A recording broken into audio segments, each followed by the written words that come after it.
कहानी एक आलीशान हॉल में शुरू होती है जहां एक मुखौटा डांस हो रहा है। अचानक लड़कियां और के नाइट मुड़कर उस लेडी को देखकर हैरान हो जाते हैं जो अभी अभी अंदर आई है। उसका नाम क्रिस्टीना है, जो बेहद घबराई हुई और अनकंफर्टेबल महसूस कर रही है और सोच रही है कि यह सब कैसे हुआ। एक के नाइट उसका हाथ थामे उसे प्यार से चूम रहा है, यह कहते हुए कि वह हमेशा की तरह सुंदर लग रही है। एक और नॉवेल के नाइट अचानक उसके बाल उठाकर कहता है कि वह न केवल सुंदर है बल्कि बहुत दिलचस्प भी है। वह उसे पुकारता है लेकिन क्रिस्टीना बेचैन है। उसे मिल रहे ध्यान से वह पूरी तरह घबरा गई है। इस अफरा तफरी के बीच पीछे से एक आवाज आती है जो एक और के नाइट की है। वह कहता है कि वही उसे सच में जानता है क्योंकि वह उसका छोटा भाई है। वह उसे अपने साथ ले जाने की कोशिश में उसके कंधे पकड़ लेता है, जबकि क्रिस्टीना के चेहरे पर कोई भाव नहीं है क्योंकि तीनों के नाइट एक दूसरे को ऐसे देख रहे हैं जैसे जंग में हो। उस पल क्रिस्टीना के मन में बस यही ख्याल आता है कि यह सिचुएशन बहुत शर्मनाक है। जब वह अभी भी अपने ख्यालों में डूबी हुई है, तभी एक कदम पास आने लगता है। तब क्रिस्टीना देखती है और पाती है कि यह सेड्रिक है।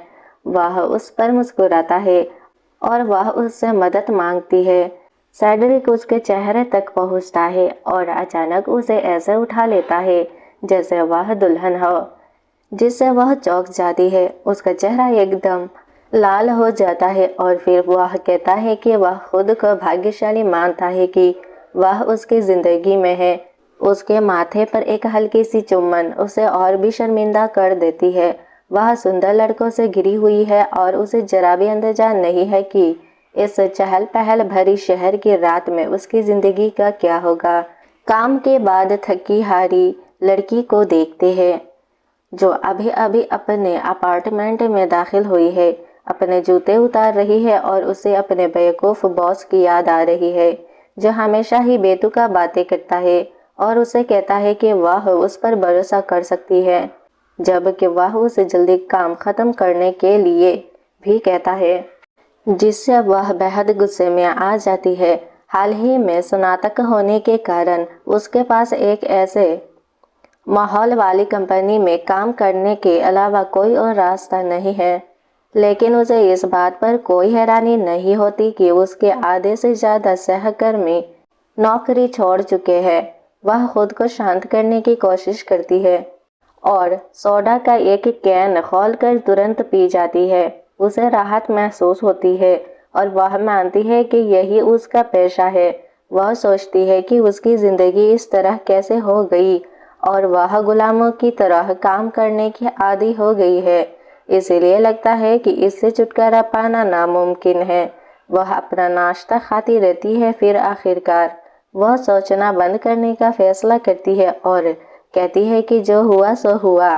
वह एक तरफ गिर जाती है, यह याद करते हुए कि कल पहली बार उसे अगली दिन की छुट्टी मिलेगी। वह फर्श पर लेटे लेटे सोचती रहती है, फिर वह छत की ओर देखती है और कामना करती है कि अगली सुबह एक नई दुनिया में नई शुरुआत हो। चिड़ियों के चहचहाने के साथ ही वह जाग उठती है और हैरान हो जाती है कि दिन इतनी जल्दी आ गया। अचानक वह कमरे में चारों ओर देखती है और चारों ओर की चमक और भव्यता को देखकर हैरान हो जाती है। फिर वह उलझन में पड़ जाती है क्योंकि उसने यह कमरा पहले कभी नहीं देखा था। वो सोचती है कि वह कहाँ चली गई थी। तभी उसकी नज़र अपने हाथों पर पड़ती है और हैरानी से देखती है कि उसकी उंगलियां इतनी पतली कभी नहीं थी। अचानक उसे दरवाज़ा खोलने की आवाज़ सुनाई देती है और एक नौकरानी घबरा जाती है क्योंकि वह जाग गई है और तुरंत किसी को बुलाने के लिए जाने का फैसला करती है। क्रिस्टीन सोचती है कि वह कौन थी और आखिरकार बिस्तर से उठ जाती है। तभी वह आईने में अपना प्रतिबिंब देखती है जो पहले से बिल्कुल अलग है। वह सचमुच हैरान हो जाती है और अविश्वास में अपना हाथ अपने चेहरे पर रख लेती है। वह जल्दी से आईने के पास जाती है और पूछती है कि क्या हो रहा है, और आईने में एक अलग इंसान को देखकर अपने नए रूप की तारीफ करती है। फिर भी उसे विश्वास नहीं हो रहा होता कि क्या हो रहा है और सोचती है कि उसे वह स्वार्थी और लापरवाह है। एक सपना होगा जबकि उसका दिल, यह दिल दहला देने वाला है। उसका नाम क्रिस्टीना वान लुयूक है, जो अपने नौकरों और छोटे कद के रईसों को डराने धमकाने में माहिर थी। उसे याद आता है कि कैसे वह नौकरानियों से बात करती थी और उनके कपड़ों के चुनाव में खराब पसंद के लिए उन्हें डांटती थी। उसे वह समय भी याद आता है जब क्रिस्टीना के शिक्षक को रिश्वत देकर अपने रिपोर्ट कार्ड में हेराफेरी करवाई थी और जब उसने अवैध सामान की तस्करी की थी। साथ ही जब उसने अपनी मंगेतर को परेशान किया था और न जाने कितने बुरे काम किए थे। क्रिस्टीना एक दुष्ट लड़की है जिससे उसके आसपास के लोग नफरत करते हैं। वह आईने में देखती है और सोचती है कि क्या यह कोई मजाक है। उसने जो देखा वह क्रिस्टीना वान लुयूक के शरीर की यादें थी और ऐसे एहसास होता है कि उसने इस लड़की के शरीर पर कब्जा कर लिया है। फिर वह डर से अपनी मुट्ठियां भींच लेती है और पूछती है कि क्या ऐसा अब क्यों होना था, जबकि क्रिस्टीना पहले ही अपने बुरे कामों से उसका जीवन बर्बाद कर चुकी है। उसने कुछ इसी तरह की कहानियां पढ़ी है, लेकिन आमतौर पर कैरेक्टर के भाग्य में बदलाव आ जाता है जब बेहतर परिस्थितियां होती है और असली खलनायक बनने से बचा जा सकता है। सबसे अजीब बात यह है कि उसे अपनी मौत याद नहीं है। फिर वह सोचती है कि उसका शरीर कहाँ है। क्रिस्टीना मुड़ती है। क्रिस्टीना नजरें हटाती है, तभी उसे नौकरानी डॉक्टर के साथ खड़ी दिखाई देती है। डॉक्टर उससे पूछता है कि वह कैसा महसूस कर रही है। फिर क्रिस्टीना घबराकर उनकी ओर देखती है, गर्दन पर हाथ रखकर कहती है कि उसके सिर में दर्द हो रहा है। डॉक्टर क्रिस्टीना को बताता है कि सीढ़ियों से गिरने के कारण ऐसा हुआ है और पूछता है कि क्या वह इसके बारे में भूल गई है।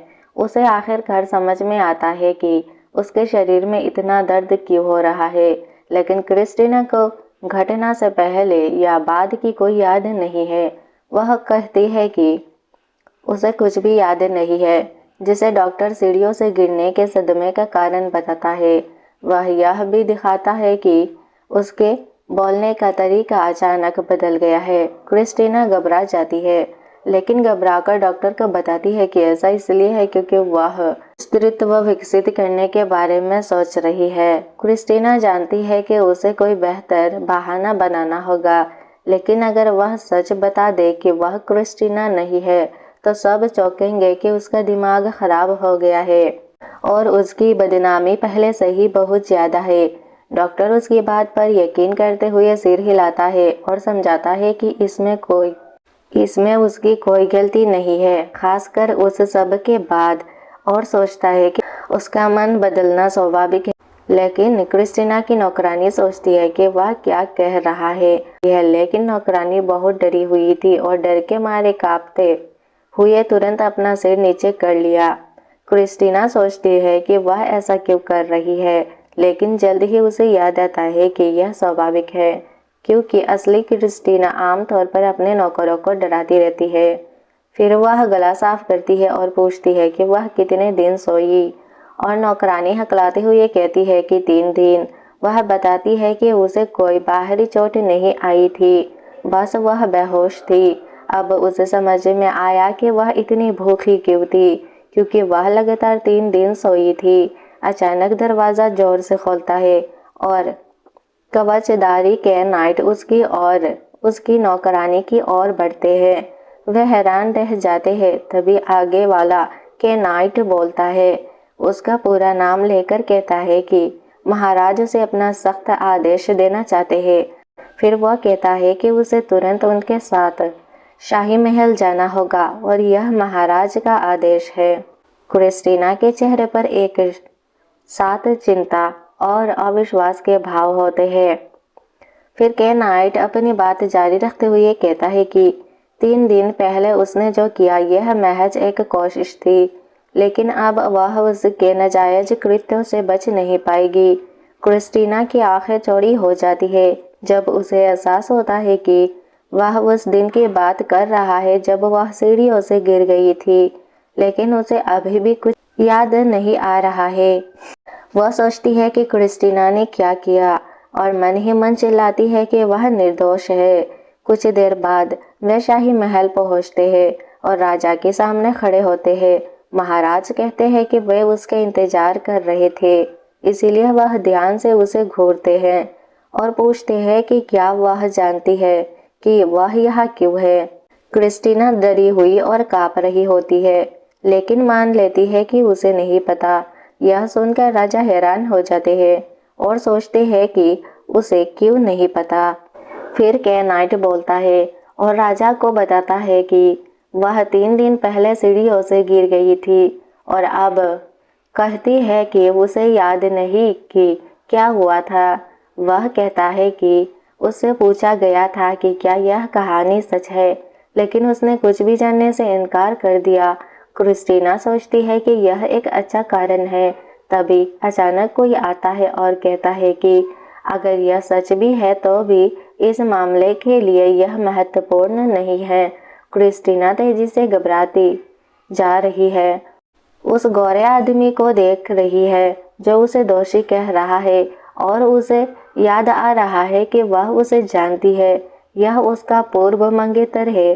पूछती है कि आखिर उसने क्या अपराध किया है। उसके चेहरे पर उमड़ती भावों की लहर उसे हिम्मत देती है और फिर फिलिप अपना पैर पटकते हुए उसके चारों ओर चक्कर लगाता है।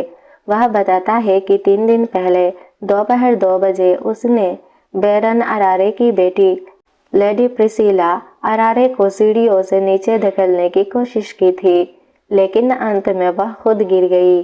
प्रिंस फिलिप अपनी बाहें मोड़कर कहते हैं कि उस पर कभी मुकदमा नहीं चलाया गया, क्योंकि तकनीकी रूप से उसने किसी को शारीरिक रूप से नुकसान नहीं पहुंचाया था, सिवाय इसके कि वह एक मार्किस की बेटी थी। लेकिन फिलिप उसे सख्त निगाहों से देखते हुए कहते हैं कि उसका समय खत्म हो गया है, उस पर एक मामूली अपराध का आरोप लगाया जाएगा। क्रिस्टीना असमंजस में रहती है और उसे जाने देने की गुहार लगाती है और पूछती है कि लेडी प्रिसिला को सीढ़ियों से नीचे धकेलने की कोशिश करके उसने कौन सा मामूली अपराध किया था। वह याद करने की कोशिश करती है कि लेडी प्रिसिला कौन है और अंत में उसे याद आता है कि प्रिसिला वही लड़की है जो बैरन द्वारा गोद लिए जाने के बाद आम नागरिक से नॉवेल लेडी बन गई थी। वह व्याकुल हो जाती है और अपनी नाक के ऊपरी हिस्से को दबाती है, यह महसूस करते हुए कि उसे अभी भी याद है जब क्रिस्टीना उसे चिढ़ाती थी। उसे विश्वास नहीं हो रहा था कि क्रिस्टीना ने सच में प्रिसिला से छुटकारा पाने की कोशिश की थी, क्योंकि वह उसे पसंद नहीं करती थी। वह जानती है कि क्रिस्टीना ऐसी कोई नहीं है जो इतना बड़ा जोखिम उठाएगी। फिर उसे याद आता है कि क्रिस्टीना क्या कहती थी कि अपने हाथ गंदे करना बेवकूफ़ों का काम है। वह गहरी सोच में डूब जाती है जब राजकुमार फिलिप, जिसे उसने ठुकरा दिया था, उसकी ओर देखता है और कहता है कि प्रिसिला ने इसे खुद देखा था। तो क्रिस्टीना घबराकर बोलती है, यह सोचकर कि कोई गलतफहमी हो गई है। उसकी निगाहें सीरियस हो जाती है जब वह कहती है कि प्रिसिला सीढ़ियों से नहीं गिरी थी और उन्हें पहले मामले को क्लियर करना चाहिए। लेकिन इससे पहले कि वह अपना शब्द पूरा कर पाती, महाराज और राजकुमार फिलिप दोनों उसे ऐसी निगाहों से देखते हैं जिससे कोई भी डर से कांप जाए। तब क्रिस्टीना को एहसास होता है कि वह दुश्मनों से घिरी हुई है। क्रिस्टीना मुश्किल से सांस लेती है और पूछती है कि उसकी सजा क्या होगी। राजकुमार यह स्वीकार करता है कि प्रिसिला घायल नहीं है, लेकिन फिर भी उन्हें लगता है कि वह खतरनाक है, इसीलिए उसे और नुकसान पहुंचाने से रोकने के लिए हर समय पहरेदार तैनात रहेंगे। वह इस फैसले से हैरान रह जाती है। तभी उसके बगल में खड़ा पहरेदार अपना हेलमेट उतार देता है। वह देखती है कि वह कौन है और सोचती है कि वह उसके साथ मजाक कर रहा होगा। लड़का युद्ध उसकी ओर देखता है और महसूस करता है कि काफी समय बीत गया है। फिर वह सीरियस भाव से कहता है कि आज से वह उसके साथ रहेगी। क्रिस्टीना सोचती है कि उसने क्या कहा, यह देखकर कि इसका मतलब है कि तभी सेड्रिक कहता है कि उसे इसका ध्यान रखना होगा, हर दिन 4 घंटे उसकी निगरानी करेगा। वह उसे घूरता रहता है। जब वह इस सिचुएशन से निकलने की कोशिश करती है, वह गिड़गिड़ाती है, वादा करती है कि वह घर नहीं छोड़ेगी, लेकिन उसकी विनती अनसुनी कर दी जाती है क्योंकि प्रिंस फिलिप जानता है कि अगर उसे इजाज़त दी गई तो वह नौकरों को रिश्वत देगी। जब फिलिप यह कहता है तो वह चुप हो जाती है, यह जानते हुए कि क्रिस्टीना ज़रूर से ऐसा ही करेगी। फिलिप चेतावनी देता है कि उसे किसी भी समय और अपने विवेक के अनुसार उसे मृत्यु दंड देने का भी अधिकार है। यह सुनकर क्रिस्टीना कांप उठती है, डर से उसका पूरा शरीर जकड़ जाता है क्योंकि वह कल्पना करती है कि वह उसका गला काट देगा। वह उसकी ओर देखती है जब वह कहता है कि उन्हें जल्द ही पता चल जाएगा कि याददाश्त खोने के बारे में सच कह रही है, जिससे क्रिस्टीना डर के मारे घबरा जाती है। वह एक गाड़ी में बैठते हैं जो एक ऊबड़ खाबड़ सड़क पर चल रही है। गाड़ी लगातार चरमराती है।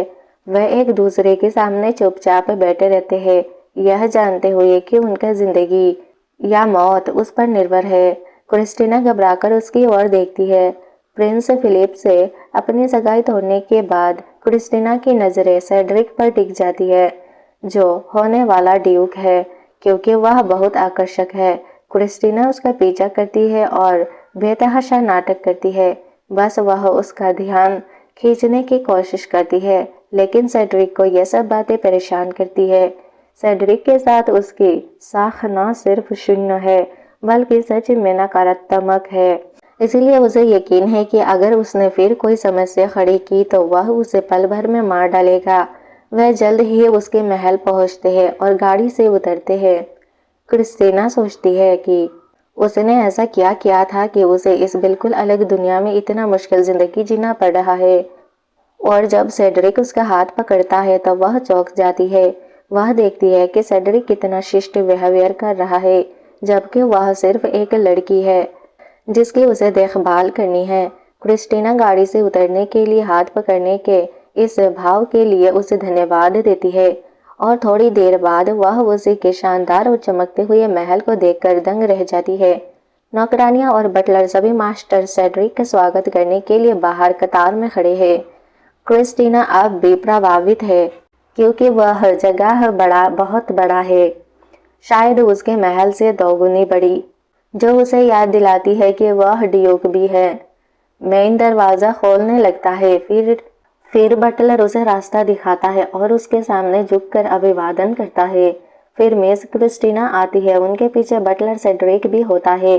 जाने से पहले वह सचमुच उम्मीद करती है कि उन्हें जेल नहीं ले जाया जा रहा है। कमरे में पहुंचकर बटलर दरवाजा खोलता है और कहता है कि यह उसका कमरा होगा, जिसे लिली रूम कहा जाता है। क्रिस्टीना बहुत प्रभावित होती है और यहाँ तक कि कहती है कि उन्हें छोटे कमरे में रहने में कोई आपत्ति नहीं है, लेकिन बटलर समझाता है कि यह लॉर्ड सेड्रिक का आदेश है। वह आगे कहता है कि जब भी उन्हें किसी चीज की जरूरत हो वह घंटी बजा और उनके कपड़े अलमारी में है। फिर वह उनसे कहता है कि कहीं न जाए और कुछ देर यही रहे। वह चेतावनी देता है कि अभी के लिए बस इतना ही, फिर वह दरवाजा बंद कर देता है। उसकी बातें सुनकर क्रिस्टीना समझ जाती है कि वह यहाँ मेहमान बनकर नहीं आई है और नौकरों को शायद सेड्रिक के महल में उसके ठहरने का कारण पता चल गया है। क्रिस्टीना फिर अपनी टोपी उतारती है और अलमारी की ओर बढ़ती है, अभी भी सोच में डूबी हुई है, यह जानते हुए कि यह वह कोठरी है जहां उसे अपना समय बिताना है। अचानक अलमारी के अंदर रखे आलीशान कपड़ों को देखकर उसकी आंखें चौड़ी हो जाती है। अचानक पीछे से एक आवाज आती है, जैसे पूछ रही हो कि क्या कुछ गड़बड़ है। क्रिस्टीना बिना किसी भाव के उसकी तरफ देखती है और डर से उछल पड़ती है। नौकरानी माफी मांगती है, लेकिन बताती है कि जब उसने दरवाजा खटखटाया था तो उसने जवाब नहीं दिया। क्रिस्टीना उसे देखती है और समझाने की कोशिश करती है कि वह कपड़े देखकर चौंक गई थी, लेकिन वह उलझन में देखती है और गलत समझती है, इसीलिए वह मुंह फेर लेती है, माफी मांगती है और कहती है कि वह और कपड़े ले आएगी। लेकिन क्रिस्टीना चिल्लाती है कि कपड़े काफी है, इसीलिए उसे चिंता करने की ज़रूरत नहीं है। फिर नौकरानी अपना परिचय देती है और बताती है कि वह उसकी निजी नौकरानी हाना है। क्रिस्टीना कहती है कि आपसे मिलकर खुशी हुई और हाना आगे कहती है कि वह शायद थोड़ी रूखी लग रही है। अपने चेहरे की मांसपेशियों के कमज़ोर होने का बहाना बनाकर बात संभालती है। फिर वह क्रिस्टीना से कहती है कि इसे व्यक्तिगत रूप से न ले। वह देखती है कि हाना एक अजीब शख्सियत है और शायद इसीलिए उसे उसकी निजी नौकरानी के रूप में नियुक्त किया गया है। क्रिस्टीना मन ही मन रोती है, सोचती है कि क्या वह उस जगह पर जिंदा रह पाएगी, जबकि हाना कहती है कि उसका खाना तैयार है। जब क्रिस्टीना एक बड़े खाने के कमरे में जाती है तो वह सेड्रिक, नौकरानी और बटलर को मेज सजाते देखकर दंग रह जाती है। जब वे काम खत्म कर लेते हैं तो क्रिस्टीना हैरानी से मेज को देखती है और खाने पर टूट पड़ती है। तुरंत ही खाने के स्वाद की परवाह किए बिना चंचल और आवारा किस्म की इंसान थी और कहती है कि खाना तैयार है, स्वादिष्ट। उसके लिए यह एक शानदार दावत थी, ऐसी चीज जिसकी उसने अपने पिछले जिंदगी में कभी सराहना नहीं की होगी। लेकिन अचानक क्रिस्टीना ऊपर देखती है और सेड्रिक को अपनी ओर देखते हुए पाती है, जिससे वह सिरह उठती है। अपना हाथ हवा में ही रोक लेती है और सोचती है कि वह उसे इस तरह क्यों देख रहा है। वह सोचती है कि क्या उसने कुछ गलत किया है और कल्पना करती है कि उसके बुरे बिहेवियर के कारण उसका सिर काट देगा। सेड्रिक कमेंट करता है कि वह देख सकता है कि उसने खाने का सचमुच आनंद लिया है, जिसे क्रिस्टीना थोड़ा हकलाती है और फिर स्वीकार करती है कि खाना स्वादिष्ट है। उनके बीच की चुप्पी असहनीय हो जाती है और वह बेचैन हो जाती है और उसे बहुत पसीना आने लगता है। वह सेड्रिक को शानदार कमरे और कपड़ों के लिए धन्यवाद देती है, लेकिन सेड्रिक उसे दिलासा देता है कि यह कुछ भी नहीं है। वह आगे कहता है और स्वीकार करता है कि वह एक अपराधी है, लेकिन इसे यह तथ्य नहीं बदलता कि वह उसके महल में मेहमान है।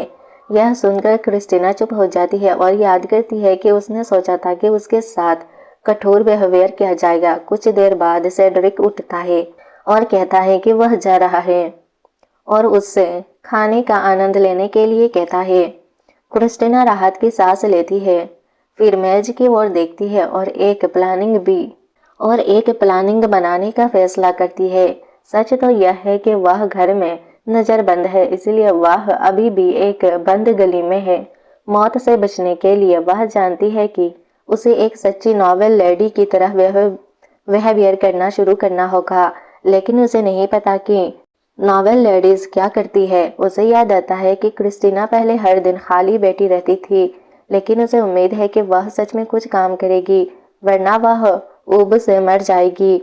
जब एक नौकरानी सेड्रिक की थाली साफ करने लगती है तो क्रिस्टीना उसे देखती है और उसके दिमाग में एक शानदार थॉट आता है जो कारगर हो सकता है। कुछ समय बाद सेड्रिक और मेन बटलर वहां से गुजर रहे होते हैं। तभी क्रिस्टीना नौकरानी को कपड़े में फर्श साफ करती हुई दिखाई देती है। सेड्रिक पूछता है कि वह क्या कर रही है, लेकिन वह उलझन में पड़ जाती है और पूछती है कि उसका क्या मतलब है। वह बस इतना जवाब देती है कि वह सफाई कर रही है, लेकिन सेड्रिक जोर देकर पूछता है कि वह सफाई क्यों कर रही है। क्रिस्टीना आंखें बंद करके मानती है कि वह ऊब गई है, लेकिन सेड्रिक और भी ज्यादा उलझन में पड़ जाता है और पूछता है कि सफाई से ऊब का क्या लेना देना है। क्रिस्टीना उस तरह की इंसान है जिसे कुछ न कुछ करने की जरूरत होती है और अपने पिछले जिंदगी को याद करते हुए वह कोई काम नहीं करती थी। सेड्रिक को लगता है कि उसकी बात में कोई मतलब नहीं है, क्योंकि वह अपने नौकरों को इधर उधर धकेलती रहती थी और उन्हें अथक परिश्रम करते देखकर आनंद लेती थी। वह निराश होकर सोचती है कि पुरानी क्रिस्टीना तो एक हारी हुई बाजी थी। सेड्रिक पूछता है कि अब वह क्या करेगी। वह हकलाती है और समझाने लगती है कि वह सच में ऊब गई है और अपनी गलतियों का प्रायश्चित करना चाहती है, लेकिन सेड्रिक कमेंट करता है कि उसे कभी पता नहीं था कि उसे अपराध बोध भी है। क्रिस्टीना बताती है कि उसे अपनी गलती का एहसास हो गया है और वह जानती है कि उसका अतीत मिटाया नहीं जा सकता, लेकिन फिर भी वह किसी के लिए कुछ अच्छा करना चाहती है। वह सवाल करती है कि क्या यह गलत है और सेड्रिक की आंखें शक से सिकोड़ जाती है, जबकि क्रिस्टीना की आंखें चमक उठती है। फिर वह मुड़कर उसे जो चाहे करने के लिए कहता है और बटलर को उसे बुलाने के लिए कहता है। सेड्रिक मुड़कर उसे समझाता है कि वह अपने इच्छा से यह काम कर रही है, इसलिए वह जो चाहे कर सकती है, लेकिन उसे यकीन है कि वह जल्द ही इसे ऊब जाएगी। बटलर सहमत होता है और कहता है कि हैन उसका ख्याल रखेगा। इससे क्रिस्टीना को बहुत गुस्सा आता है, क्योंकि उसे उम्मीद थी कि उसके बदले हुए रूप को देखकर वह अपना मन बदल लेगा। कि हैरानी की बात यह है कि वह सिर्फ इतना कहता है कि उसे यकीन है कि वह बीमार पड़ जाएगी। इससे तंग आकर वह जल्द ही गुस्से में उससे सवाल करती है और अपना दृढ़ निश्चय दिखाती है। वह अपनी अस्थिनें चढ़ाकर काम शुरू कर देती है और कहती है कि उसे जल्द ही उसकी सारी मेहनत का फल मिलेगा। क्रिस्टीना जब तेजी से काम कर रही होती है तो नौकरानियां उसे देखती रहती है, यह सोचकर कि आखिर हुआ क्या। 1 महीने बाद ऐसा लगता है कि क्रिस्टीना बिना रुके रोजाना काम करती रहती है। वह महल में अच्छी तरह घुल मिल गई है। झाड़ू लगाते हुए नौकरानियों को बताती रहती है कि चीजें कहाँ रखनी चाहिए। वह सबकी मदद करती है, चीजों का ध्यान रखती है और लगन से अपना काम करती है, यहाँ तक कि सब उस पर भरोसा करने लगते हैं। हान हमेशा की तरह बिना किसी भाव के उसकी सफाई की तारीफ करता है और पूछता है कि क्या वह थोड़ी देर सो सकती है, लेकिन क्रिस्टीना बीच में ही टोक देती है। अचानक उसे याद आता है कि हवेली में आए हुए उसे 1 महीना बीत चुका है। वह देखती है कि उसने नौकरों के सभी कामों में महारत हासिल कर ली है और उसे एहसास होता है कि वह नौकरों की मालकिन बन गई है। उसे गर्व होता है और वह सोचती है कि वह सच में वहाँ काम कर सकती है। उसे यह भी पता चलता है कि कुछ हवेलियों में कर्मचारियों की कमी है, लेकिन इसका कारण यह है कि सेड्रिक वहाँ नहीं है। यह भी कि इस दौरान उसे कई लोगों के साथ एक ही छत के नीचे रहना अच्छा लगता है। दूसरी बात, सेड्रिक के दादा जो वर्तमान ड्यूक है अपने जिंदगी के अंतिम पड़ाव पर है, इसीलिए वे शायद ही कभी अपने कमरे से बाहर निकलते हैं, जिससे वह अफवाहें फैल रही है कि सेड्रिक जल्द ही उनका पद संभालेंगे। और अंत में वह एक जादुई मुद्रा धारण करती है और अपने हाथों से अग्निगोला छोड़ने की तैयारी करती है, लेकिन यह बेकार है। उसे पता चलता है कि वह जादू का इस्तेमाल नहीं कर सकती। जी हाँ, इस दुनिया में जादू मौजूद है, लेकिन जाहिर तौर पर वह इसका इस्तेमाल नहीं कर सकती क्योंकि क्रिस्टीना के पास माना जादुई शक्ति नहीं है। यह बात एक्सेप्ट करना उसके लिए दिल दहला देने वाला है। जैसे ही वह ऊपर देखती है, अचानक एक डाली पर चिपका हुआ कागज एक टुकड़ा उसकी नजर में आता है और वह सोचती है कि यह क्या है। फिर वह अपनी आस्तीन ऊपर चढ़ाती है और भले ही वह जादू का इस्तेमाल नहीं कर सकती, वह जानती है कि यह उसके लिए बहुत आसान है। क्रिस्टीना जल्दी से पेड़ पर चढ़ती है, डाली तक पहुंचती है और गर्व से कागज उठा लेती है। फिर वह उसे देखती है और उसमें लिखी बात देखकर हैरान हो जाती है, क्योंकि यह राजकुमार सेड्रिक का लेटर था। इसीलिए उसने इसे और करीब से देखा और सेबेस्टियन के साइन देखे। यह जानकर वह पूरी तरह से हैरान रह गई कि इसे उसके बटलर ने बनाया था, और उससे भी ज्यादा इसलिए क्योंकि यह बहुत अच्छा बना था। क्रिस्टीना सोचने लगी, तभी उसने हुए मन ही मन ठान लिया कि वह उसे अपना लेटर नहीं देखने देगी। उसने कल्पना की कि वह अपनी तलवार निकालेगा और पूछेगा कि उसके पास उसका लेटर क्यों है। इसीलिए उसने छिपने का फैसला किया, लेकिन अचानक उसका संतुलन बिगड़ गया और वह फिसल गई। वह गिरने लगी और अचानक सेड्रिक के ऊपर जा गिरी। दोनों घबराकर एक दूसरे को देखने लगे। सेड्रिक पूरी तरह से कंफ्यूज्ड था, जबकि वह हकलाते हुए माफी मांग रही थी और उसकी खूबसूरती की तारीफ कर रही थी। क्रिस्टीना उससे उतरने की कोशिश कर रही थी और अचानक सेड्रिक ने उसका हाथ पकड़ लिया और अपनी सिचुएशन बदल ली। वह उसके ऊपर था, उसके हाथ पकड़े हुए था, जबकि क्रिस्टीना सदमे में थी, हर भावना को महसूस कर रही थी। थोड़ी देर बाद उसने उसे छोड़ दिया और उठने के लिए मुड़ गया। वह कंधे उचकाते हुए कहता है कि यह उसकी शूरवीरतापूर्ण प्रतिक्रिया थी, क्योंकि युद्ध के मैदान में दुश्मन के हमले से वह घायल हो सकता था। क्रिस्टीना बस माफी स्वीकार कर लेती है और कहती है कि वह समझ गई, जबकि सच में वह नहीं समझती। वह तुरंत झुककर सुनने की अनुमति मांगती है। क्रिस्टीना काफी परेशान है और उसे एहसास होता है कि यह तनावपूर्ण समय अच्छे नहीं होते। वह भाग जाती है और सेड्रिक सोचता है जब सेड्रिक उसे भागते हुए देखता रहता है तो उसकी धड़कन रुक जाती है। वह हवेली लौटता है और नौकर उसे देखकर हैरान होकर पूछता है कि क्या हुआ। सेड्रिक सोच में डूबा हुआ था, लेकिन होश में आकर पूछता है कि उसका क्या मतलब है।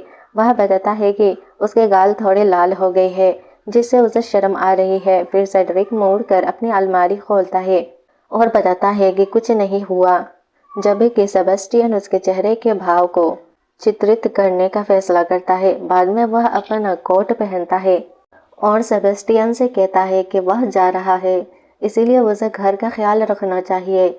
उसके जाने के बाद सेबेस्टियन पूछता है कि वह कहाँ जा रहा है और वह जवाब देता है कि वह शाही महल जा रहा है, क्योंकि उसे क्रिस्टीना पर अपनी आवधिक रिपोर्ट देनी है। शाही महल में राजकुमार सेड्रिक बैठक कक्ष में बैठा है और राजकुमार फिलिप पूछता है कि क्या सेड्रिक क्रिस्टीना से पूछ पाया कि वह कहाँ छिपी है। सेड्रिक जवाब देता है कि उसने अभी तक नहीं पूछा है। फिर फिलिप पूछता है कि जब से वे 1 महीने से साथ रह रहे हैं वह क्या कर रही है। सेड्रिक अपना सिर झुकाकर सोचने लगता है और बताता है कि वह अपने पापों का प्रायश्चित करने के लिए नौकरों जैसा बिहेवियर कर रही है।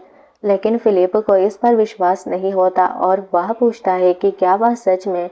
वह उसे चेतावनी देता है कि वह उसकी बात पर विश्वास ना करे। सेड्रिक यह कहने की कोशिश करता है कि उसे उसकी बातों पर विश्वास नहीं है, लेकिन राजकुमार उसे याद दिलाता है कि उनके पास समय नहीं है। फिलिप अचानक सीरियस हो जाता है और सेड्रिक से कहता है कि उसे जल्द से जल्द पता लगाना होगा कि उसने जादू की किताब कहाँ छिपाई है। वह अब इस बात को छिपा नहीं सकती कि वह हमेशा के लिए खो गई है। जादू की किताब एक प्राचीन कलाकृति है जिसे दुनिया बनाने वाले महान जादूगरों ने छोड़ा था। राष्ट्रीय खजाने की किंवदंती कहती है कि अगर चुने हुए इंसान के अलावा कोई और किताब को खोलता है तो अराजकता की जादू की किताब दुनिया का विनाश कर देगी।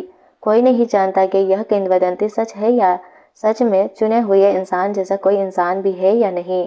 फिलिप को याद आता है कि कड़ी सुरक्षा के बीच किताब गायब हो गई थी और उसके पास एकमात्र सुराग एक गवाह है जिसने कहा कि उसने क्रिस्टीना को कमरे से बाहर जाते देखा था, जिससे वह मेन शक्की बन जाती है।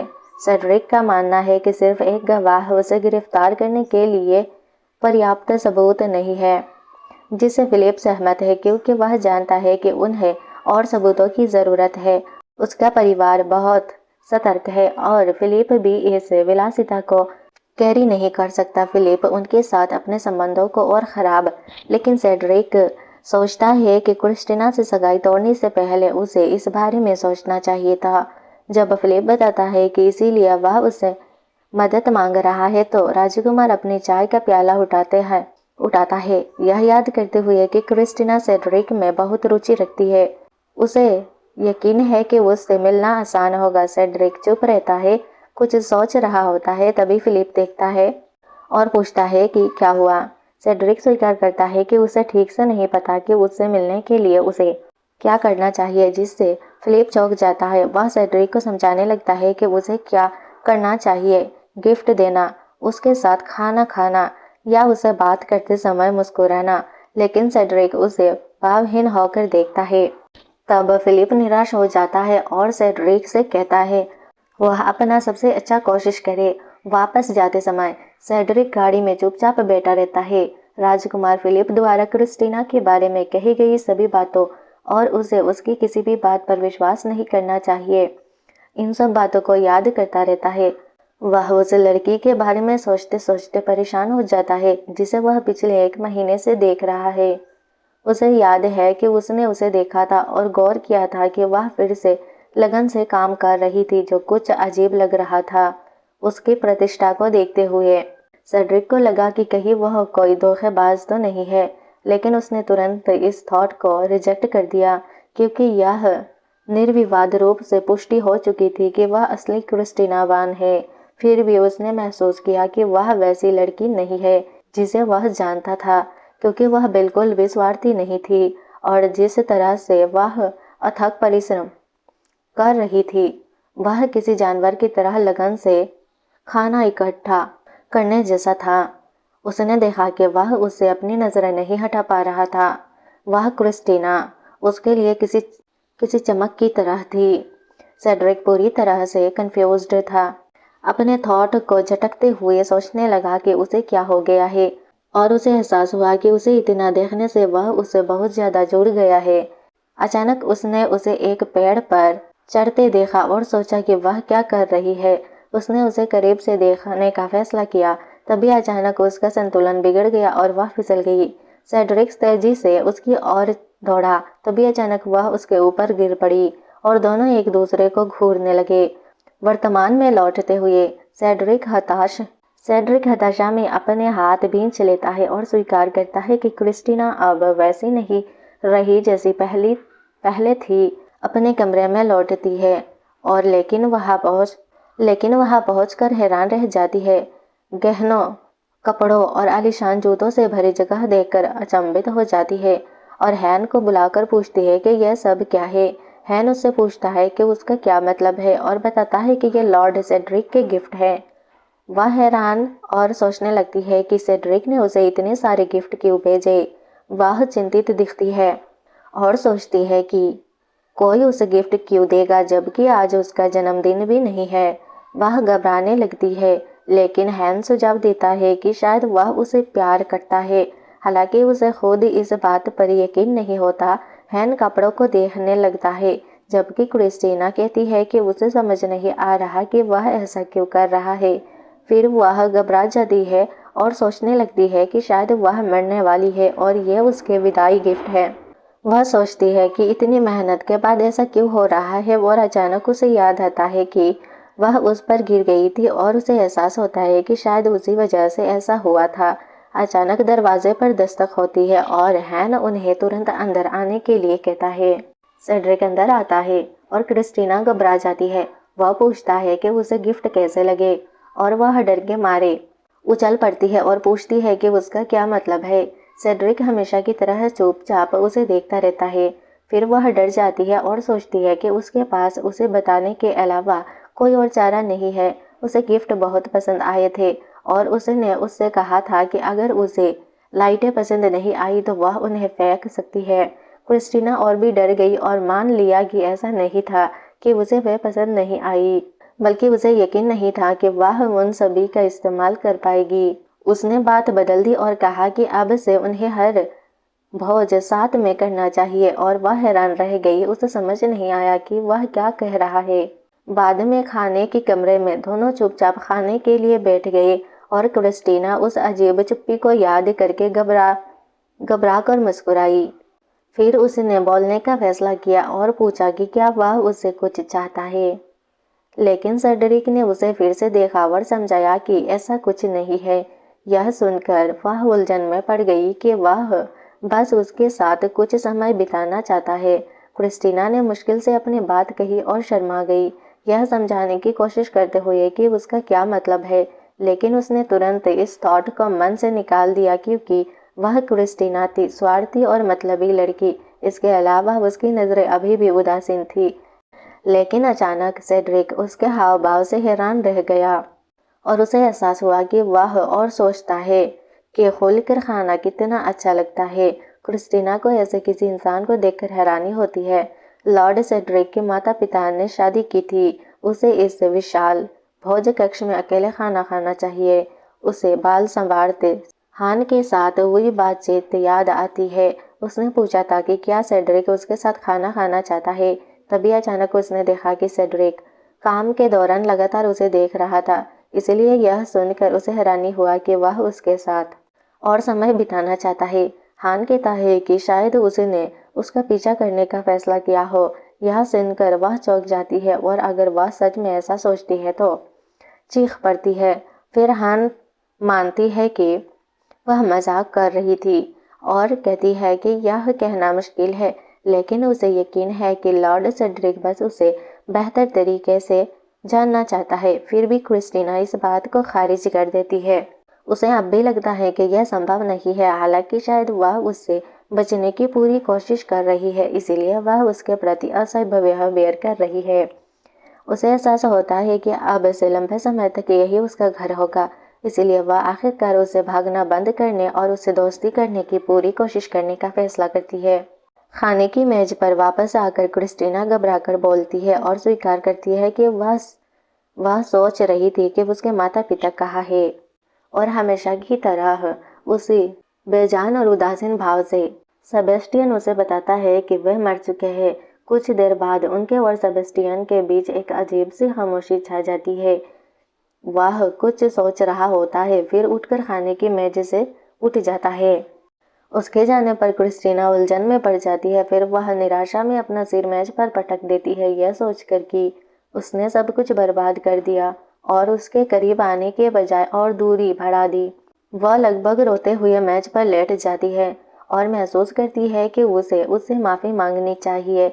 इसीलिए वह तुरंत उठकर दरवाजे की ओर भागती है, लेकिन जैसे ही वह दरवाज़ा खोलती है, उसे बटलर दिखाई देता है जो उसकी ओर मुड़कर देखता है और नमस्ते कहता है। क्रिस्टीना उसे सब कुछ बताने लगती है। फिर वह सेड्रिक के माता पिता के बारे में पूछती है। सेबेस्टियन उसे दिलासा देता है कि उसे लॉर्ड सेड्रिक के माता पिता के बारे में बताने में कोई समस्या नहीं है, लेकिन पूछता है कि क्या वह सच में उसके निजी मामलों के बारे में जानना चाहती है। क्रिस्टीना हिचकिचाती है, घबराई हुई, लेकिन जानती है कि उसने अभी अभी खुद से वादा किया है कि वह उसके करीब आएगी। इसके अलावा जब उसने उसके सवाल का जवाब दिया तो वह उदास लग रहा था, इसीलिए वह दृढ़ निश्चय से भर जाती है और सीना पीटते हुए कहती है कि वह जानना चाहती है। फिर सेबेस्टियन मुस्कुराता है और उसे उनके बारे में, राजनीतिक कारणों के बारे में और सेड्रिक के जन्म के बाद उनके बीच शुरू हुई प्रेम प्रसंग के बारे में बताने लगता है। अन्य लोग आज़ादी से सफ़र करते थे, लेकिन ड्यूक उनके दादा लॉर्ड सेड्रिक के साथ हो रहे दुर्व्यवहार को अनदेखा नहीं कर सके और उन्हें अपने बेटे के रूप में गोद ले लिया। हालांकि वे बेहद सख्त थे और सेड्रिक को अपने पोते के बजाय हमेशा अपना उत्तराधिकारी मानते थे। कुछ समय बाद परिवार में एक दुखद घटना घटित हुई, जिसमें सेड्रिक के माता पिता की एक गाड़ी की सवारी के दौरान मौत हो गई। सेड्रिक बिना प्यार करना या प्यार पाना सीखे बड़ा हुआ। उसका दिल उदासी से भरा हुआ है, या कम से कम उसे ऐसा ही लगता है।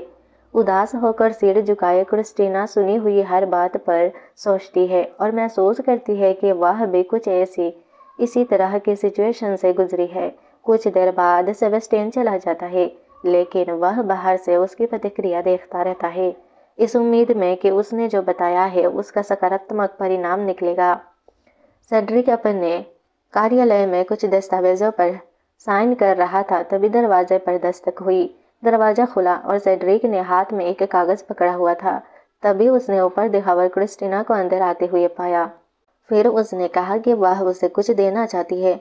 वह चलकर उसके पास उसकी मेज के करीब आती है जहां वह बैठा है और अचानक झुककर पिछले दिन के लिए माफी मांगती है और उसे शांति की प्रस्ताव देती है। सेड्रिक उसे देखकर चौंक जाता है, फिर खड़ा होकर हाथ फैलाता है। वह कहता है कि मेज से इस तरह उठकर जाना भी समझदारी भरा फैसला था, लेकिन वह झुकी रहती है और कहती है कि उसे उसके निजी मामलों में दखल देने के लिए माफ़ी मांगनी चाहिए। पहली बार सेड्रिक शर्मिंदा महसूस करता है और उसे समझ नहीं आता कि क्या कहें, इसीलिए वह उससे झुकना बंद करने को कहता है। वह अपना सिर उठाती है, अभी भी उदास दिखती है, और उसे शांति का प्रस्ताव देती है।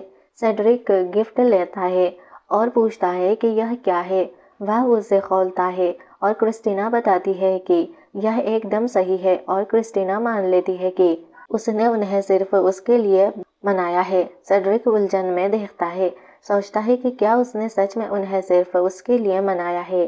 क्रिस्टीना हैरान हो जाती है, उसे अपना बचपन और अपने माता पिता से जो हमेशा चाहती थी याद आ जाता है।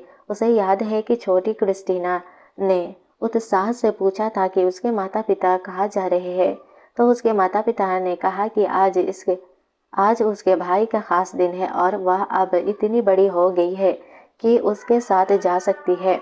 उसकी माँ ने बस इतना ही कहा कि वह घर पर अकेले रह सकती है। उसे याद है जब उसने अपनी ड्राइंग अपनी माँ को दिखाई, लेकिन क्रिस्टीना अपने भाई की उपलब्धियों का जश्न मनाने के लिए खाना बनाने में बहुत व्यस्त थी और उसे अच्छे बच्चे बनने और उसे परेशान ना करने के लिए कह रही थी। उसका भाई भी कुछ अलग नहीं था और उसे याद था कि जब भी वह उसे बात करने की कोशिश करती तो वह पलटकर उसे दूर जाने के लिए चिल्लाता था। उसे हमेशा नज़रअंदाज किया जाता था, मानो वह उनकी बेटी न हो। उसने सोचा कि सेड्रिक को कुकी देने से कुछ नहीं बदलेगा। आखिरकार ना तो उसके परिवार को उससे कुछ चाहिए था और ना ही उसके कोशिशों की सराहना। सेड्रिक ने कुकी ली और उसे एक पल के लिए देखा, फिर उसे थोड़ा सा चखा और चबाते ही कुरकुरेपन की आवाज़ हवा में गूंज उठी। उसे हैरानी हुआ कि उसका चेहरा नरम पड़ गया और वह मुस्कुराया, यह मानते हुए कि कुकी अच्छी थी। उसकी आंखें हैरानी से चौड़ी हो गई। फिर वह खुश हुई कि उसे कुकी पसंद आई और सेड्रिक उसकी मुस्कान में उसकी सुंदरता को देखे बिना नहीं रह सका। वह उत्साह से खड़ी हुई और चली गई। वह कुकीज़ को देखते हुए हैरान रह गया और उसका चेहरा लाल हो गया। इसी बीच क्रिस्टीना गलियारे में से चल रही थी। उसे इस बात की राहत थी कि उसे उसकी कुकीज़ पसंद आई और अब वह उसके और करीब महसूस कर रही थी। लेकिन अचानक उसके थॉट में खलल पड़ा जब उसकी छाती में तेज दर्द हुआ। वह लड़खड़ा गई और वह दीवार को पकड़ लेती है, यह सोचकर आखिर क्या हो रहा है। दर्द और उसकी धड़कन तेज हो जाती है और वह अपनी छाती को कसकर पकड़ लेती है, यह सोचकर कि कितना दर्द हो रहा है, और यह समझाने की कोशिश करती है कि आखिर क्या हो रहा है। उसे पसीना आने लगता है, वह हांफने लगती है और सांस लेने के लिए संघर्ष करती है। फिर वह घबरा जाती है जब उसे एहसास होता है कि वह मदद के लिए पुकार नहीं सकती। वह अपना मुंह खोलकर मदद के लिए बेताब होकर चीखने की कोशिश करती है, लेकिन शब्द निकलने से पहले ही वह धड़ाम से ज़मीन पर गिर जाती है। कुछ देर बाद क्रिस्टीना बिस्तर पर लेटी होती है और हमें पता चलता है कि उसकी हालत सीरियस है। डॉक्टर सेड्रिक और सेबेस्टियन चिंता से उसके पास खड़े हैं। उनके चेहरे पर चिंता साफ झलक रही थी। डॉक्टर का चेहरा ठीक नहीं लग रहा है और वह दुखद खबर सुनाते हैं कि अब वह कुछ नहीं कर सकते। लेकिन सेड्रिक का गुस्सा और बढ़ जाता है। फिर वह बड़बड़ाते हुए चला जाता है कि वह आदमी किसी काम का नहीं है और सेबेस्टियन को तुरंत दूसरा डॉक्टर बुलाने का आदेश देता है।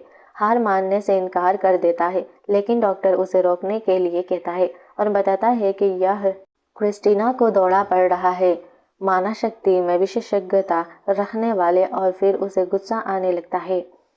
कुछ ही देर बाद एक संदिग्ध मुस्कान और ठंडी निगाहों के साथ जादूगर को बुलाया जाता है।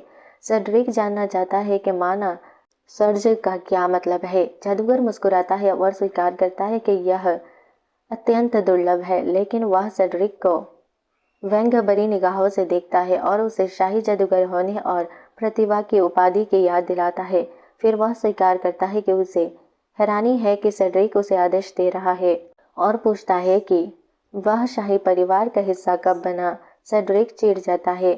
फिर जादूगर हंसता है और कहता है कि इसमें कोई हैरानी की बात नहीं कि सेड्रिक के ज़्यादा दोस्त नहीं है।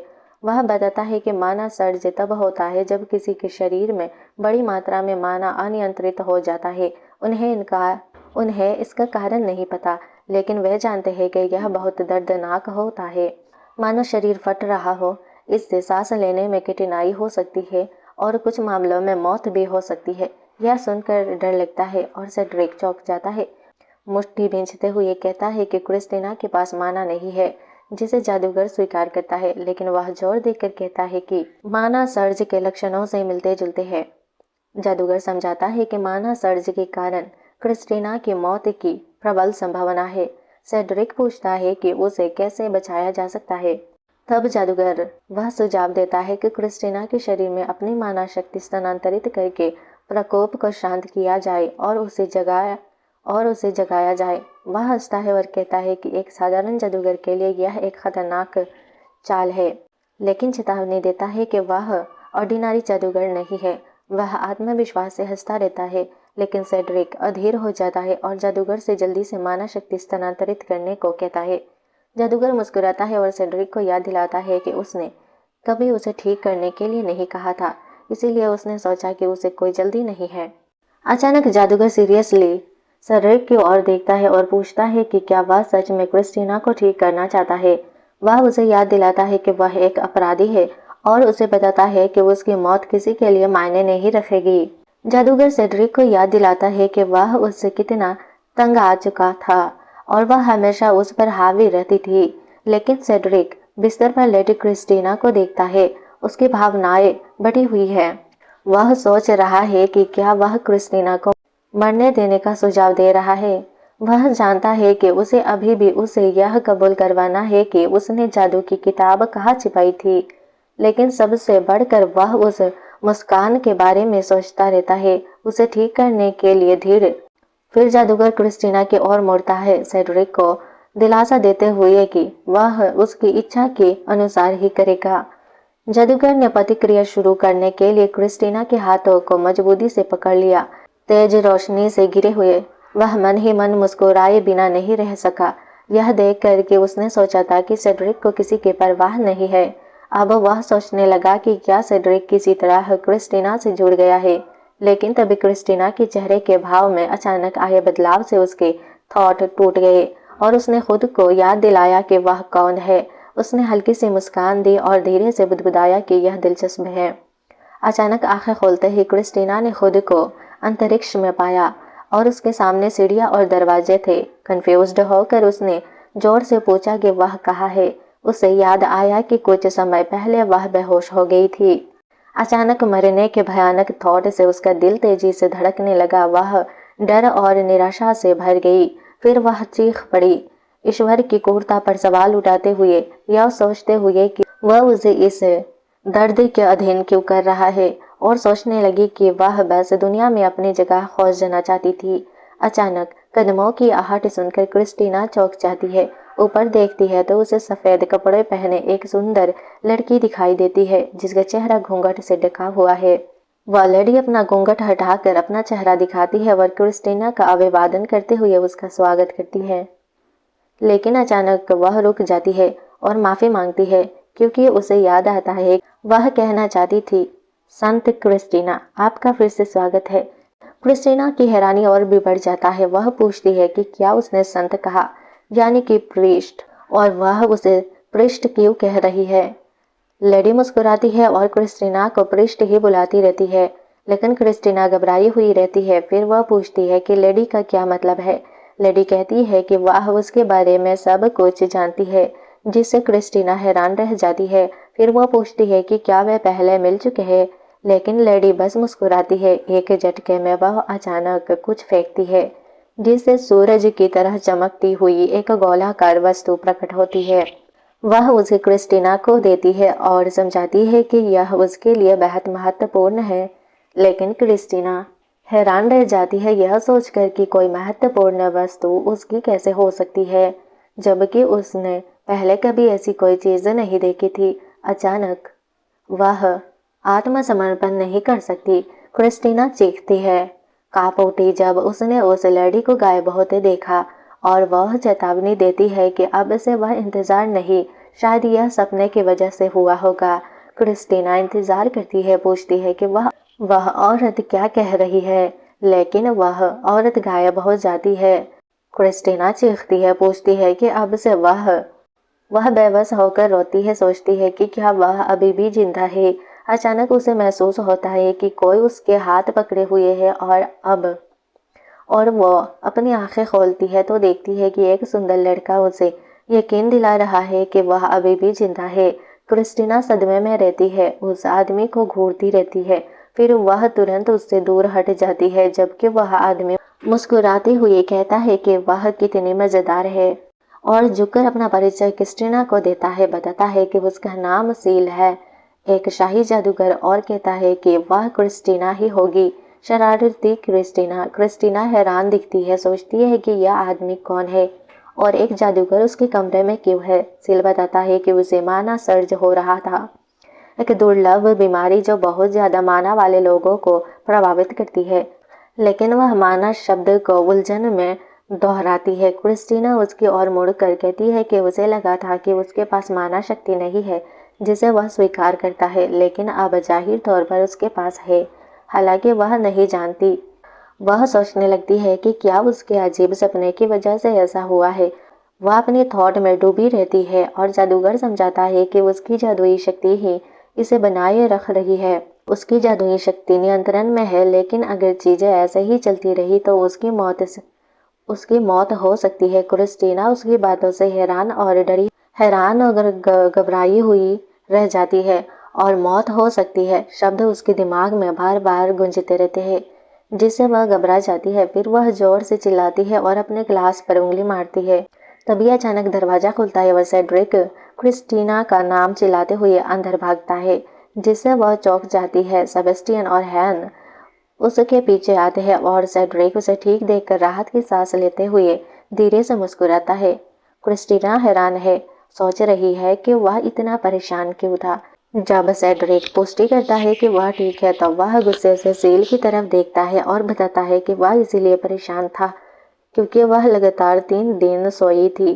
जब वह उसके हैरान चेहरे को देखती है तो सेड्रिक कहता है लोग आमतौर पर एक दिन में जाग जाते हैं। तब क्रिस्टीना मन ही मन घबरा जाती है, यह महसूस करते हुए कि वह फिर से 3 दिन सोई थी। और हाना उसकी तरफ देखती है। अजीब बात है, सेबेस्टियन कहता है कि यह बहुत बढ़िया है। सील पूछता है कि कमरे में मौजूद वह अजीब बवंडर क्या आपका बनाया हुआ था महोदय, और पुष्टि करता है कि यह उसका छोटा बवंडर है। उसे यह बहुत अच्छा लगता है। सेबेस्टियन उसे बताता है कि बवंडर ने फर्नीचर का एक टुकड़ा तोड़ दिया था, इसीलिए उसे इसकी भरपाई करनी होगी। लेकिन सेरिल उसकी बात अनसुनी कर देती है। वह बात बदलते हुए क्रिस्टीना का हालचाल पूछने के लिए चिल्लाता है। सेरीन उसके सिर को छूती है, लेकिन अचानक कुछ देखती है, जिससे क्रिस्टीना पूछती है कि क्या कुछ गड़बड़ है। वह जवाब देता है कि कुछ भी गड़बड़ नहीं है, और सच में ऐसा लगता है कि अब वह सफ़ेद जादू का इस्तेमाल कर सकती है। क्रिस्टीना चौंक जाती है, उसे देखती है, जबकि बाकी लोग अविश्वास से पूछते हैं कि सफ़ेद जादू क्या है। रिन देखता है कि यह कितना क्लियर है कि वे नहीं जानते होंगे, क्योंकि उनमें से अधिकांश ने इसके बारे में पहले कभी नहीं सुना था। वह क्रिस्टीना को समझाता है कि सफ़ेद जादू का इस्तेमाल वे लोग कर सकते हैं जिन्हें चंद्रमा की शक्ति का आशीर्वाद हासिल हो, और बताता है कि जादुई शक्ति में बस 4 महान तत्व ही नहीं हैं, जिससे लड़की बातचीत को समझ ना पाने के कारण अभिभूत महसूस करती है। वे आपस में बातें करते रहे, लेकिन क्रिस्टीना ने बीच में ही टोकते हुए कहा कि उसने अपनी पूरी जिंदगी में कभी जादू का इस्तेमाल नहीं किया है, इसीलिए उसे इसके बारे में कोई जानकारी नहीं है। और उसने उससे कहा कि वह उसे एक छोटी बच्ची की तरह समझाए कि इस दुनिया में लगभग 80% लोग कम मात्रा में माना शक्ति के साथ पैदा होते हैं। कम माना शक्ति वाले लोग बस साधारण जादू का इस्तेमाल करना सीख सकते हैं, इसीलिए ज़्यादातर लोग जादू का इस्तेमाल नहीं करते और औजारों जैसी दूसरी चीज़ों पर निर्भर रहते हैं। ने सेड्रिक की ओर इशारा करते हुए कहा कि उसे उदाहरण के तौर पर लो, क्योंकि वह बस माचिस की तीली जैसी छोटी सी लौ ही जला सकता है। और गुस्से में पूछा कि क्या उसे जला देना चाहिए, कि जादू के मामले में ज़्यादातर लोगों का यही हाल होता है। जबकि क्रिस्टीना मन ही मन सोचती है कि अगर वह ऐसे ही चलता रहा तो ज़्यादा दिन नहीं जिएगी।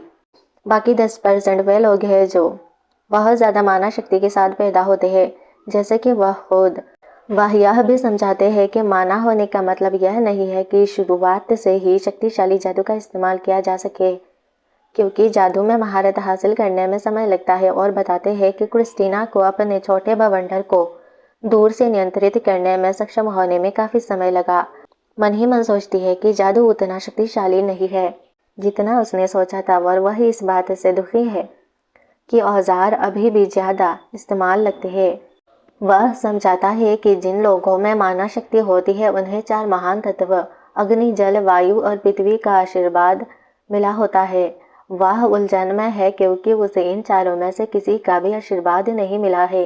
इसीलिए वह एक गमले की ओर बढ़ता है और समझाता है कि उसका आशीर्वाद इन 4 महान तत्वों से परे है, और उसने खुद इसके बारे में किताबों में पढ़ा है। वह उसकी ओर मुड़ता है और उसे एक हरा फूल देता है। वह हिचकिचाते हुए पत्ता लेती है। वह उससे कहता है कि वह कल्पना करे कि उसके हाथों से कुछ निकल रहा है। इसीलिए क्रिस्टीना अपनी आंखें बंद कर लेती है और कल्पना करती है कि वह क्या हो सकता है। अचानक उसके हाथ में रखा पौधा चमक उठता है और एक सुंदर फूल में खिल जाता है। कमरे में मौजूद सभी लोग आश्चर्यचकित हो जाते हैं और क्रिस्टीना खुद भी हैरान हो जाती है, जबकि सीरियो को इस पर विश्वास करना मुश्किल लगता है। जबकि सेबेस्टियन को याद आता है कि उन्होंने अभी अभी यह देखा था। क्रिस्टीना को एहसास होता है कि अचानक उसे जादुई शक्तियाँ मिल गई है। फिर वह मन ही मन सोचती है कि जिन लोगों ने उसे मैट कहकर पुकारा था उन्हें माफ़ी मांगनी पड़ेगी। वह पूछती है कि क्या अब वह किसी खास वैद्य जैसी हो गई है, लेकिन सीरियो सुझाव देता है कि फिलहाल वह सिर्फ अपनी माना शक्ति को नियंत्रित करे और भविष्य में होने वाले प्रकोपों को रोके। माना शक्ति की उम्मीद में सीरियल पूछता है कि क्या वह इसे सीख पाएगी, क्योंकि उसने पहले कभी जादू का इस्तेमाल नहीं किया है। सीरियल उसे दिलासा देता है और उसका निजी शिक्षक बनने का पेशकश करता है और मजाक में खुद को उसका जादू का गुरु कहता है। बातचीत सुन रहा सेड्रिक बीच में दखल देता है, यह सोचकर कि वह याद दिलाता है कि चतुराई तलवारों में होती है, जादू में नहीं। वह सेड्रिक को उकसाता रहता है, बचाव की मुद्रा में आ जाता है। वह कहता है कि उसे उसकी देखभाल करनी है। फिर सीरियल उससे चिढ़ाने का फैसला करता है और सेड्रिक से पूछता है कि अगर क्रिस्टीना फिर से अपनी माना शक्ति पर नियंत्रण खो देती है तो क्या वह उसे असहनीय दर्द से तड़पते हुए देखने को तैयार है। दोनों चुप हो जाते हैं और एक दूसरे को घूरते रहते हैं। फिर सील पीछे हट जाता है और मान लेता है कि उनमें कुछ ऐसा दिलचस्प है जो उसकी जिज्ञासा जगाती है। वह उसकी ओर देखता है, यह सोचकर कि उसे जादू का इस्तेमाल करना सिखाने के बारे में क्या कह रहे हैं। हो सकता है कि सील जल्दी से बाकी लोगों को भेज देता है। उनमें से 3 लोग यह कहकर चले जाते हैं कि अब शुरू होगा। दरवाजा खटखटाते हुए, पसीना पोंछते हुए और मुस्कुराते हुए उत्साह से कहते हुए कि वे शुरू कर सकते हैं। वह पूरी तरह से रोमांचित होकर सहमत हो जाती है। जैसे ही वह उसके पास आता है, वह शुरू करते हैं। पहले एक सवाल पूछने का फैसला करता है, फिर अचानक वह पूछता है कि वह कौन है। वे एक दूसरे की ओर देखते हैं, क्योंकि बिना शक्तियों वाली किसी लेडी का अचानक किसी दुर्लभ शक्ति के साथ जागृत होना आम बात नहीं है।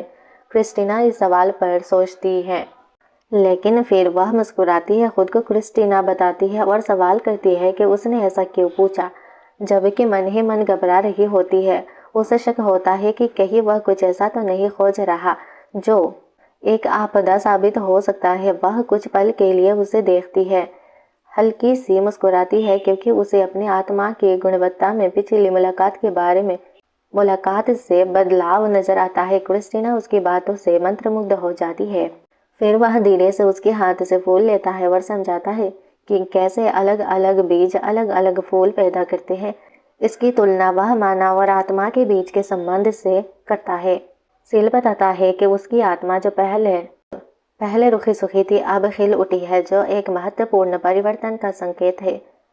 वह इस निष्कर्ष पर पहुंचता है कि इस परिवर्तन का अर्थ है कि क्रिस्टीना अब पूरी तरह से एक अलग इंसान बन गई है, और घोषणा करता है कि वह बाकी सभी को धोखा दे सकती है, लेकिन उसे नहीं। क्रिस्टीना चौंक जाती है जब सील हंसता है और उससे सब कुछ पूरी तरह से कबूल करने को कहता है। उलझन में पड़कर उसे एहसास होता है कि उसका भेद खुल गया है, इसीलिए वह सब कुछ कबूल करने का फैसला करती है। क्रिस्टीना के समझाने के बाद सील एक तरफ खड़ा होकर गुनगुनाता है, जबकि वह सोचती है। थोड़ी देर की चुप्पी के बाद वह एक चमकदार मुस्कान के साथ उसकी ओर मोड़ता है। यह दर्शाता है कि उसे कहानी कितनी दिलचस्प लगी। वह उसके हाथ पकड़ता है और कहता है कि उसे पहले से ही आभास था कि वह अंदर से अलग है, लेकिन यह तथ्य कि वह दूसरी दुनिया से आई है उसके लिए बिल्कुल नया था। वह चिंतित हो जाती है और सील से अपना रहस्य छिपाने के लिए कहती है।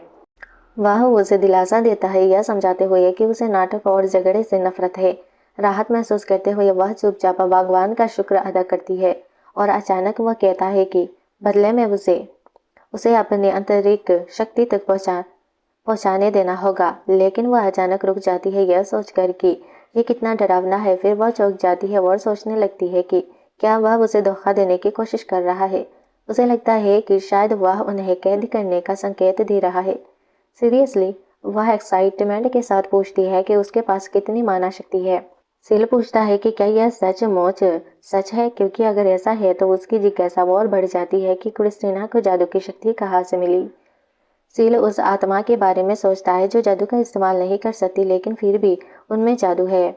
उसे एहसास होता है कि उसके पास पर्याप्त जानकारी नहीं है, इसीलिए वह उससे उस दुनिया के बारे में और बताने को कहता है जहाँ से वह आई है, जिसे क्रिस्टीना मन ही मन सोचने लगती है कि इस लड़के को जादू से कितना प्यार है।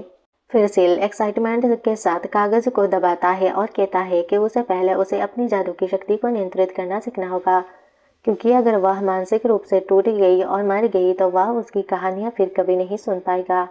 वह काफी चिंतित दिखती है और उसकी चिंता तब भी कम नहीं होती जब सील उसे चेतावनी देता है कि वह बहुत सख्त है और उसे मेहनत करनी होगी, यह महसूस करते हुए कि उसने एक अजनबी का ध्यान अपने ओर आकर्षित कर लिया है। 1 महीने में क्रिस्टीना पूरी तरह से थकी हुई जमीन पर लेटी है, जबकि सील घोषणा करता है कि आज के लिए बस इतना ही। वह मन ही मन सोचती है कि वह कितना सख्त है और यह भी सोचती है कि जादू पर काबू का संबंध पुश अप न करने से कैसे हो सकता है। साथ ही यह भी देखती है कि वह क्लियरली एथलेटिक किस्म का है। सील मुस्कुराता है और ताली बजाता है, कहता है कि उसने बहुत सुधार किया है और पूछता है कि क्या उसे भी ऐसा ही लगता है। वह मानती है कि उसे भी ऐसा ही लगता है और इस मुश्किल परिश्रम के माध्यम से वह अपने माना को नियंत्रित करना सीख रही है।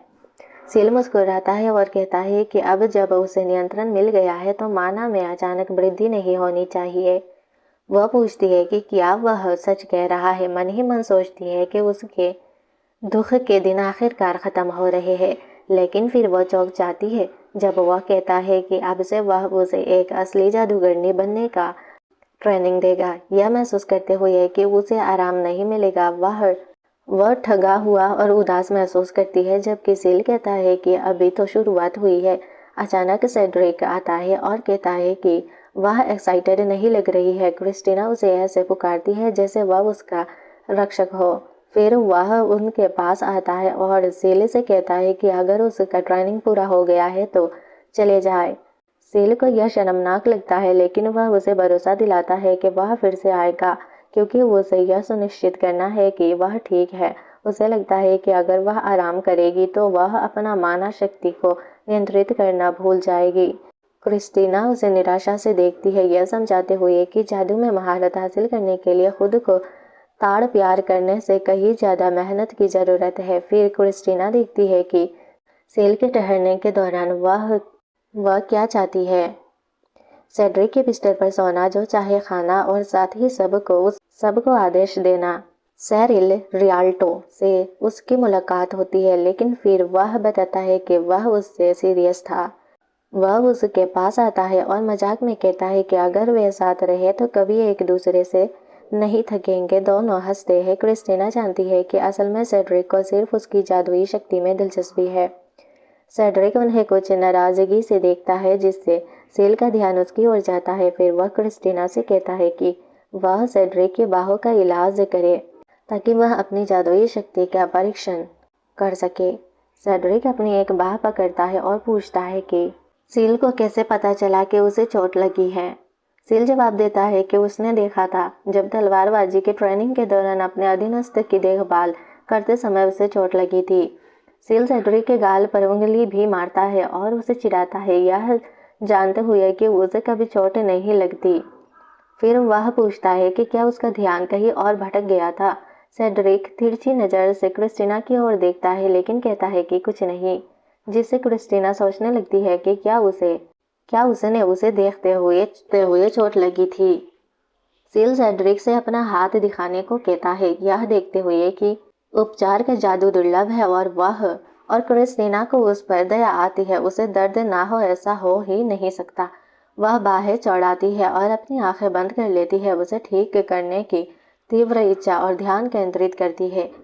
तभी उनके चारों ओर एक जादुई रोशनी प्रकट होती है, जिसे देखकर सील हैरान रह जाता है। फिर घाव पल भर में गायब हो जाता है। उसने सचमुच उसे ठीक कर दिया। सील सेड्रिक को देखता है और पाता है कि वह अजीब तरह से चमक रहा है। फिर वह पास आता है और सेड्रिक के कपड़े उतारने लगता है, जिसे क्रिस्टीना शर्म से मुंह फेर लेती है और पूरी तरह लाल हो जाती है। सील उसे बुलाता है और वह मुंह फेर कर जवाब देती है। फिर वह कहती है कि उसने बड़ा चढ़ाकर बताया है, यह समझाते हुए कि उसने न केवल उसका हाथ बल्कि उसके पुराने निशान भी ठीक कर दिए हैं, लेकिन वह ध्यान नहीं देती। सेड्रिक को देखती रहती है जो बिल्कुल चमक रहा है और निशान रहित है। वह सच में चाहती है कि वह एक शैतान होता। वह उसे अच्छे काम के लिए बधाई देता, लेकिन दिखता है कि वह अभी भी अपनी शक्तियों को ठीक से नियंत्रित नहीं कर पा रही है। सील सेड्रिक के शरीर को और करीब से देखने के लिए मुड़ता है और महसूस करता है कि यह लेले द्वारा किताबों में पढ़े गए विवरण से भी कहीं ज़्यादा भव्य है। फिर वह हंसती हुई क्रिस्टीना की ओर देखता है, सोचता है कि शायद वह कोई राक्षसी है। क्रिस्टीना उसे अजीब तरह से देखती है, समझ नहीं पा रही कि क्या कहे, और जरूर से उस समय उसके मन में मिलीजुली भावनाएं हैं। दूसरी ओर कमरे में सूरज की रोशनी आती है, जिससे खिड़की के पास बैठा लड़का रोशन हो जाता है। वह एक लेटर पढ़ने में खोया हुआ है। लेटर में लिखा है कि शायद उसे अपने अतीत के कामों पर पछतावा है, क्योंकि अब क्रिस्टीना शांत है, मानो वह एक नई इंसान बन गई हो। लेखक उसे दिलासा देता है कि अगर कुछ भी होता है तो उसे बताना होगा, और लेटर पर फिलिप के साइन है। लेटर पढ़ने वाला लड़का क्रिस्टीना का भाई है और वह लेटर की सामग्री का मजाक उड़ाते हुए बुदबुदाता है कि इस औरत को पछतावे का मतलब नहीं पता। वह कागज को कसकर पकड़ता है, गुस्से में उसे मेज पर फेंक देता है, चिल्लाता है कि वह ऐसा काम कर ही नहीं सकती। वह दृढ़ निश्चय के साथ उठता है और फिर खुद जाकर देखने का वादा करता है। गुस्से भरी निगाहों से वह क्रिस्टीना को आने वाली चुनौतियों के लिए तैयार रहने की चेतावनी देता है। हम तीनों को बगीचे में दोपहर का खाना खाते हुए देखते हैं और सिरियो सभी स्वादिष्ट खाने का आनंद ले रहा है। सेड्रिक बीच में टोकते हुए कहता है कि वह चीनी को माना में बदल रहा है, लेकिन वह समझाता है कि वह खाते रहने के बारे में बातें करती है। सिरियो देखता है कि वह हैरान है, प्रेम और वह मन ही मन मिठाइयों के प्रति अपने क्रिस्टीना। वह सिरियो को बहस करते हुए देखती है, फिर हल्की सी मुस्कान रोक नहीं पाती। मन ही मन सोचती है कि सिरियो के आने के बाद से सेड्रिक कितना खुशमिजाज हो गया है। सेड्रिक उसकी ओर देखता है और पाता है कि वह गाजर को अपनी प्लेट से हटा रही है। उसे पता चलता है कि उसे गाजर पसंद नहीं है, लेकिन वह उसे कहता है कि नखरे ना करे और सब कुछ खा ले। क्रिस्टीना हैरानी से कांपती है, लेकिन मानती है और गाजर को जोर से चबाती है। उसे यह बहुत बुरा लगता है और रोने जैसा महसूस होता है। सेड्रिक उसे कुछ देर देखता है और अचानक क्रिस्टीना की ओर हाथ बढ़ाकर कुछ खाना पहुंच लेता है। क्रिस्टीना को यकीन नहीं हो रहा है कि क्या हो रहा है और शर्म से उसके गाल लाल हो गए। सिरियो उन दोनों को देख रहा था, फिर उसने बीच में दखल दिया और उनसे ऐसा न करने को कहा। सेड्रिक के बारे में बोल जाता है। क्रिस्टीना हकलाते हुए उठ खड़ी होती है और बताती है कि सेड्रिक शिष्टाचार वश उठ खड़ा होता है, लेकिन सील सोचता है कि क्या बस इतना ही काफी है। मुस्कुराते हुए कहता है कि उसने सेड्रिक को कभी किसी के साथ इस तरह बिहेवियर करते नहीं देखा। सेड्रिक बीच में दखल देता है और कहता है कि यह शिष्टाचार नहीं बल्कि अच्छे बिहेवियर की बात है, लेकिन सीरियसली पूछता है कि क्या वह सच में उससे यह उम्मीद करता है कि वह इस बात पर विश्वास करेगा। दोनों आदमी एक दूसरे को ऐसे घूरते हैं मानो एक दूसरे से आगे निकलने की कोशिश कर रहे हो। फिर क्रिस्टीना हाथ बढ़ाकर उससे कहती है कि वह यह पूछना बंद करे कि उसे हमेशा बहस क्यों करनी पड़ती है। सेड्रिक जवाब देता है कि उसे यह पसंद नहीं है कि सील हमेशा उसकी मर्जी के मुताबिक चलता है, लेकिन वह इसे इनकार करता है और सेड्रिक पर झूठ बोलने का आरोप लगाता है, यह बताते हुए कि असल में उसे बस यह पसंद नहीं है कि वह भी उसमें दिलचस्पी रखता है। क्रिस्टीना चौंक जाती है क्योंकि उसे इसकी उम्मीद नहीं थी, इसीलिए वह थोड़ा मुस्कुराती है और सीरियसली कहती है कि उसे यह कहना होगा कि वह हमेशा हर तरह से उसके साथ खड़ी रहेगी, क्योंकि वह भी उसे पसंद करता है। वह सोचती है कि वह इतनी आसानी से यह कैसे कह सकती है और पूरी तरह से हैरान रह जाता है। जबकि सेड्रिक चुप रहता है। माहौल अचानक अजीब हो जाता है। फिर सेड्रिक तुरंत उठ खड़ा होता है, माफ़ी मांगते हुए कहता है कि उसे कुछ काम निपटाना है। सेड्रिक के जाते ही सील उसे देखता है और कहता है कि किसी पुरुष का असभ्य होना सबसे बुरा होता है, इसीलिए सेड्रिक जाने से पहले एक पल के लिए हिचकिचाता है। क्रिस्टीना बहुत परेशान हो जाती है और सील पर झपटते हुए चिल्लाती है, तुम माहौल को इतना अजीब क्यों बना रहे हो। वह इस बात को सोचे बिना नहीं रह पाती कि सेड्रिक उसे शुरू से ही नापसंद करता था, खासकर तब जब क्रिस्टीना हमेशा उसके पीछे पड़ी रहती थी। इसीलिए उसे डर है कि वह फिर से उससे नफरत करने लगेगा और उसकी दयालुता को गलत समझने के लिए उसे सजा देगा। लेकिन सील अपने हाथ पर उठाता है, ईमानदारी से सच स्वीकार करते हुए, और सुझाव देता है कि सेड्रिक के जाने के बाद उसे क्रिस्टीना की जांच करनी चाहिए। क्रिस्टीना गुस्से से उसे घूरती है और मना कर देती है। अब सेड्रिक शावर में बैठा है, पानी उसकी त्वचा पर बह रहा है और वह ख्यालों में डूबा हुआ है। अचानक वह आह भरता है, ये सोचते हुए कि क्या क्रिस्टीना के प्रति ऐसा बिहेवियर करना वाकई असभ्य होगा, और यह कैसे हो सकता है। वह रुक जाता है, उसकी खूबसूरती की यादें उसे बेचैन कर देती है। सेड्रिक अपने ही ख्यालों से हैरान हो जाता है, इसीलिए वह तुरंत खुद को एक थप्पड़ मारता है और खुद को रुकने के लिए कहता है। वह निरर्थक बातों के बारे में सोचना बंद कर देता है कि वह एक जादू की किताब चुराने वाले अपराधी है। फिर उसे याद आता है उसके बारे में बात करनी है जहां उसने उसे छिपाया था, और मन ही मन दोहराता है कि यही कारण है कि वह उसके करीब आने की कोशिश कर रहा है और कुछ नहीं। वह अपना चेहरा पोंछता है और अपने बाल पीछे करता है, खुद से कहता है कि उसे तेज धूप में आसमान में उड़ते कटे पतंग के बीच अपनी रिपोर्ट तैयार करनी है। क्रिस्टीना पसीना पोंछती है और खरपतवार उखाड़ने के प्रति अपना प्रेम व्यक्त करती है। वह कहती है कि अपने काम का नतीजा देखना कितना अच्छा लगता है। उसे लगभग बच्चों जैसी खुशी महसूस होती है और वह मन ही मन सोचती है कि यह भावना उसके ऑर्क होने के समय से कितनी अलग है। वह यह स्वीकार करते हुए रोने लगती है कि उसे इस दुनिया में अपने पुराने काम के रूटीन की तुलना में ज़्यादा सुखद लगता है। उसकी पुरानी दुनिया में उसे उसके काम के लिए पैसा मिलता था और लोग हमेशा उसकी मेहनत की सराहना करते थे। लेकिन यहाँ सेड्रिक ने उसके लिए पहले से ही बहुत व्यवस्थित कर रखा था। वह रुक जाती है। दोपहर के खाने के दौरान उसने जो कहा था उसके बारे में फिर से सोचती है कि उसे क्रिस्टीना के इतने करीब रहना पसंद नहीं है। वह सोचती है कि क्या इसका सच में वही मतलब है जो लगता है, लेकिन तभी वह रुक जाती है और चिल्लाती है, असंभव। उसे विश्वास नहीं हो रहा क्योंकि वह सचमुच सेड्रिक के बारे में बात कर रहे हैं और वह कोई आम इंसान नहीं है। इसलिए वह सीरियसली सोचती है वह पूरी तरह से गलत है, अपने ख्यालों में खोई हुई और समझ ना पा रही। क्रिस्टीना अचानक चीखती है, काश हैन वहाँ होती।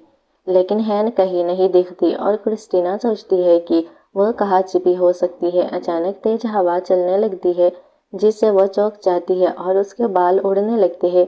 वह अपना चेहरा थोड़ा ढक लेती है, यह देखने की कोशिश करती है कि क्या हो रहा है।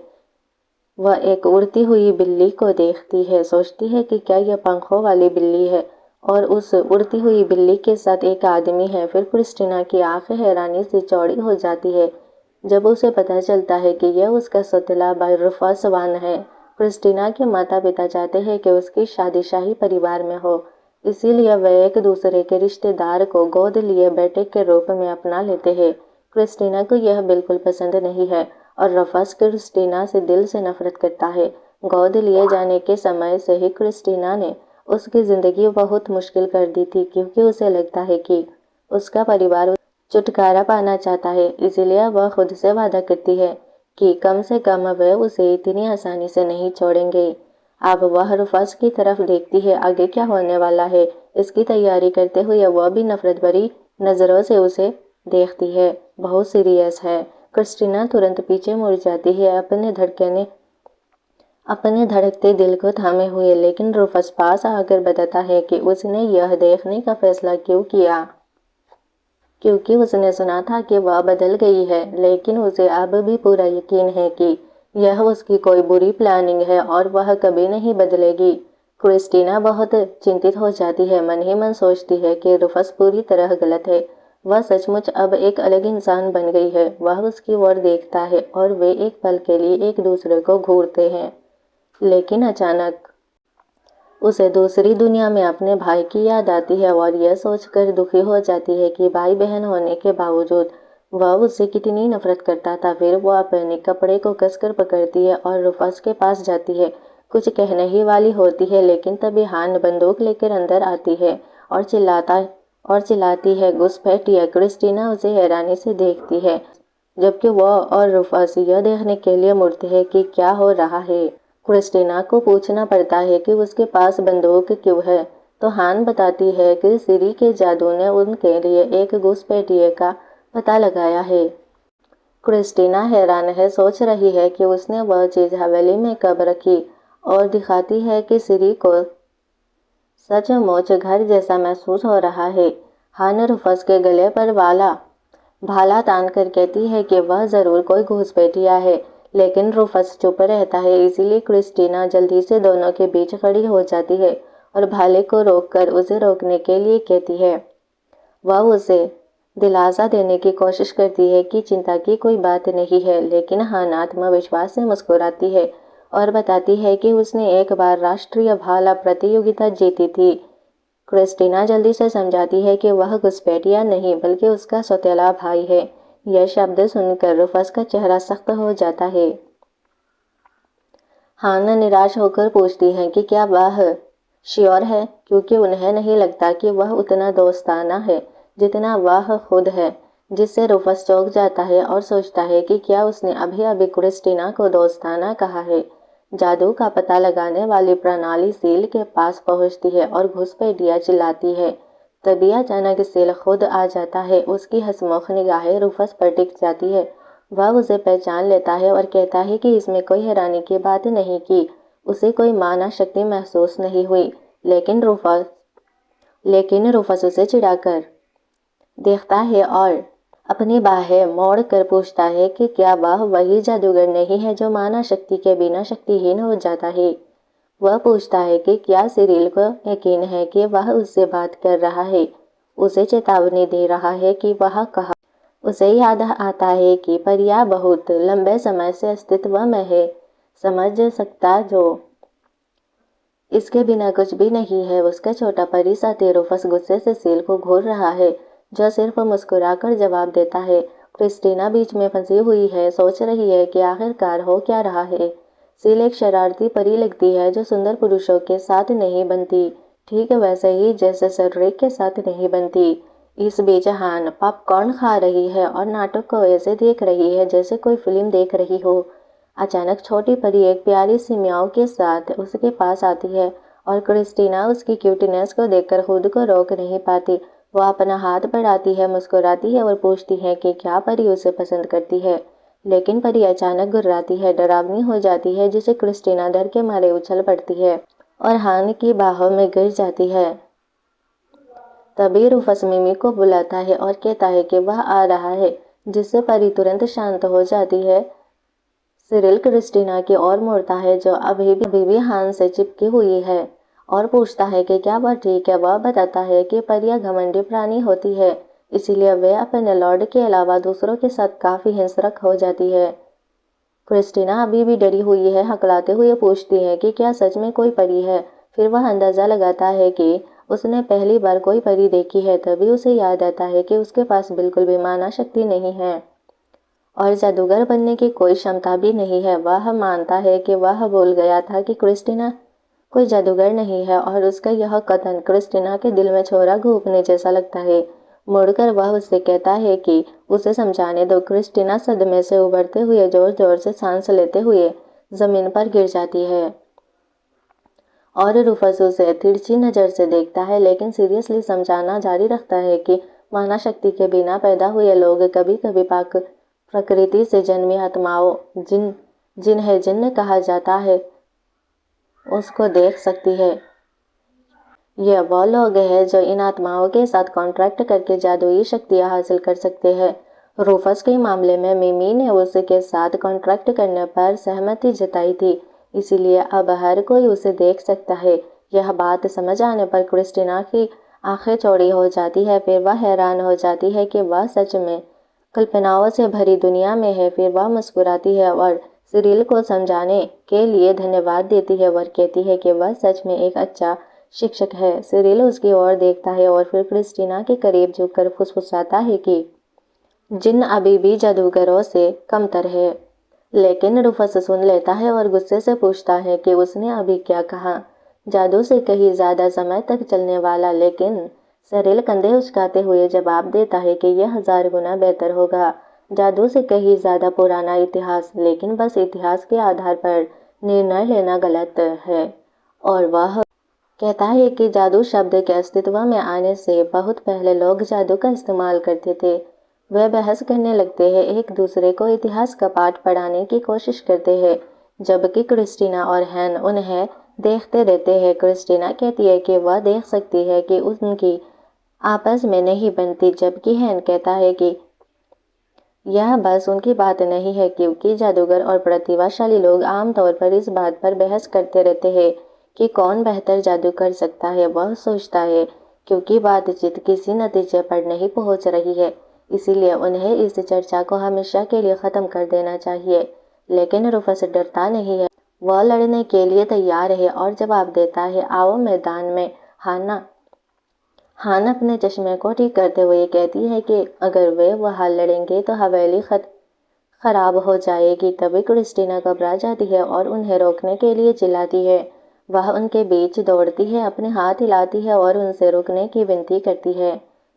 सिरिल निराश होकर कहता है कि यह शर्म की बात है, लेकिन क्रिस्टीना चिल्लाती है, उन्हें चुप रहने के लिए कहती है और पूछती है कि अगर वे हवेली को नष्ट कर दे तो वे क्या करेंगे। फिर वह अपने भाई की ओर मुड़ती है, जो देखता है कि अभी भी गुस्से में है, लेकिन उसे भरोसा दिलाता है कि वह बाद में अपना असली रंग दिखाएगा। देर सवेर वह घोषणा करता है कि वह अतीत में उसके साथ किए गए बिहेवियर को कभी माफ नहीं करेगा। वह गुस्से में बाहर चला जाता है। फिर वह उसे वापस बुलाने की कोशिश करती है और उसे रोकने के लिए कहती है, लेकिन वह पीछे मुड़कर नहीं देखता। वह उदास हो जाती है और उसे जाते हुए देखती है। फिर सीरियसली वह झुककर पूछता है कि क्या उसकी कही बात उसे परेशान कर रही है। वह पुष्टि करती है और स्वीकार करती है कि हाँ, थोड़ा सा, क्योंकि उसे एहसास होता है कि क्रिस्टीना ने उसे बहुत नुकसान पहुंचाया है, इसीलिए वह सच में उससे माफ़ी मांगना चाहती है। सीरियसली वह एक पल के लिए सोचता है और फिर जवाब देता है कि वह उनके करीब आने का एक सही मौका जानता है।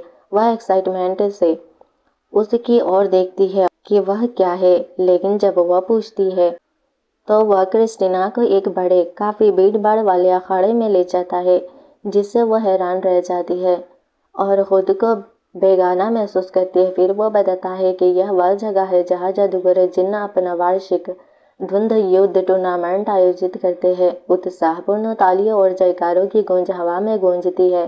तभी क्रिस्टीना के मन में तरह तरह के थॉट आने लगते हैं कि कोई उसे समझाए कि आखिर हो क्या रहा है। क्रिस्टीना ने सुंदर नीली कपड़े पहनी है और उसके बालों में नीली रंग के रिबन लगे हैं। उसके पीछे हाना अभी भी किसी भी तरह के गुस्से से इनकार करते हुए आता है, लेकिन क्रिस्टीना को अब भी उस पर शक था।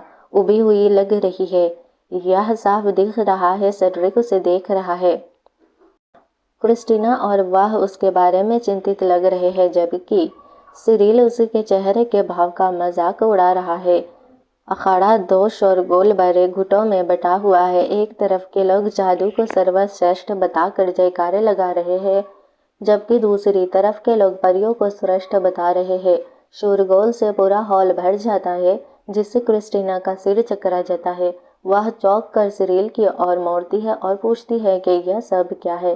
तब सिरिल मुस्कुराता है और उसे दिलासा देता है कि डरने की कोई ज़रूरत नहीं है, क्योंकि यह एक पारंपरिक आयोजन है जहाँ जादू और प्रतिभाशाली लोग अपने कौशल को बेहतर बनाने के लिए एक दूसरे से लड़ते हैं। लेकिन हान ने अपने हाथ बांध रखे हैं, ऐसा लग रहा है जैसे वह कहीं और होना चाहता है। वह बताती है कि यह गुटों के बीच की लड़ाई है जो जल्दी ही खून खराबे में बदल सकती है।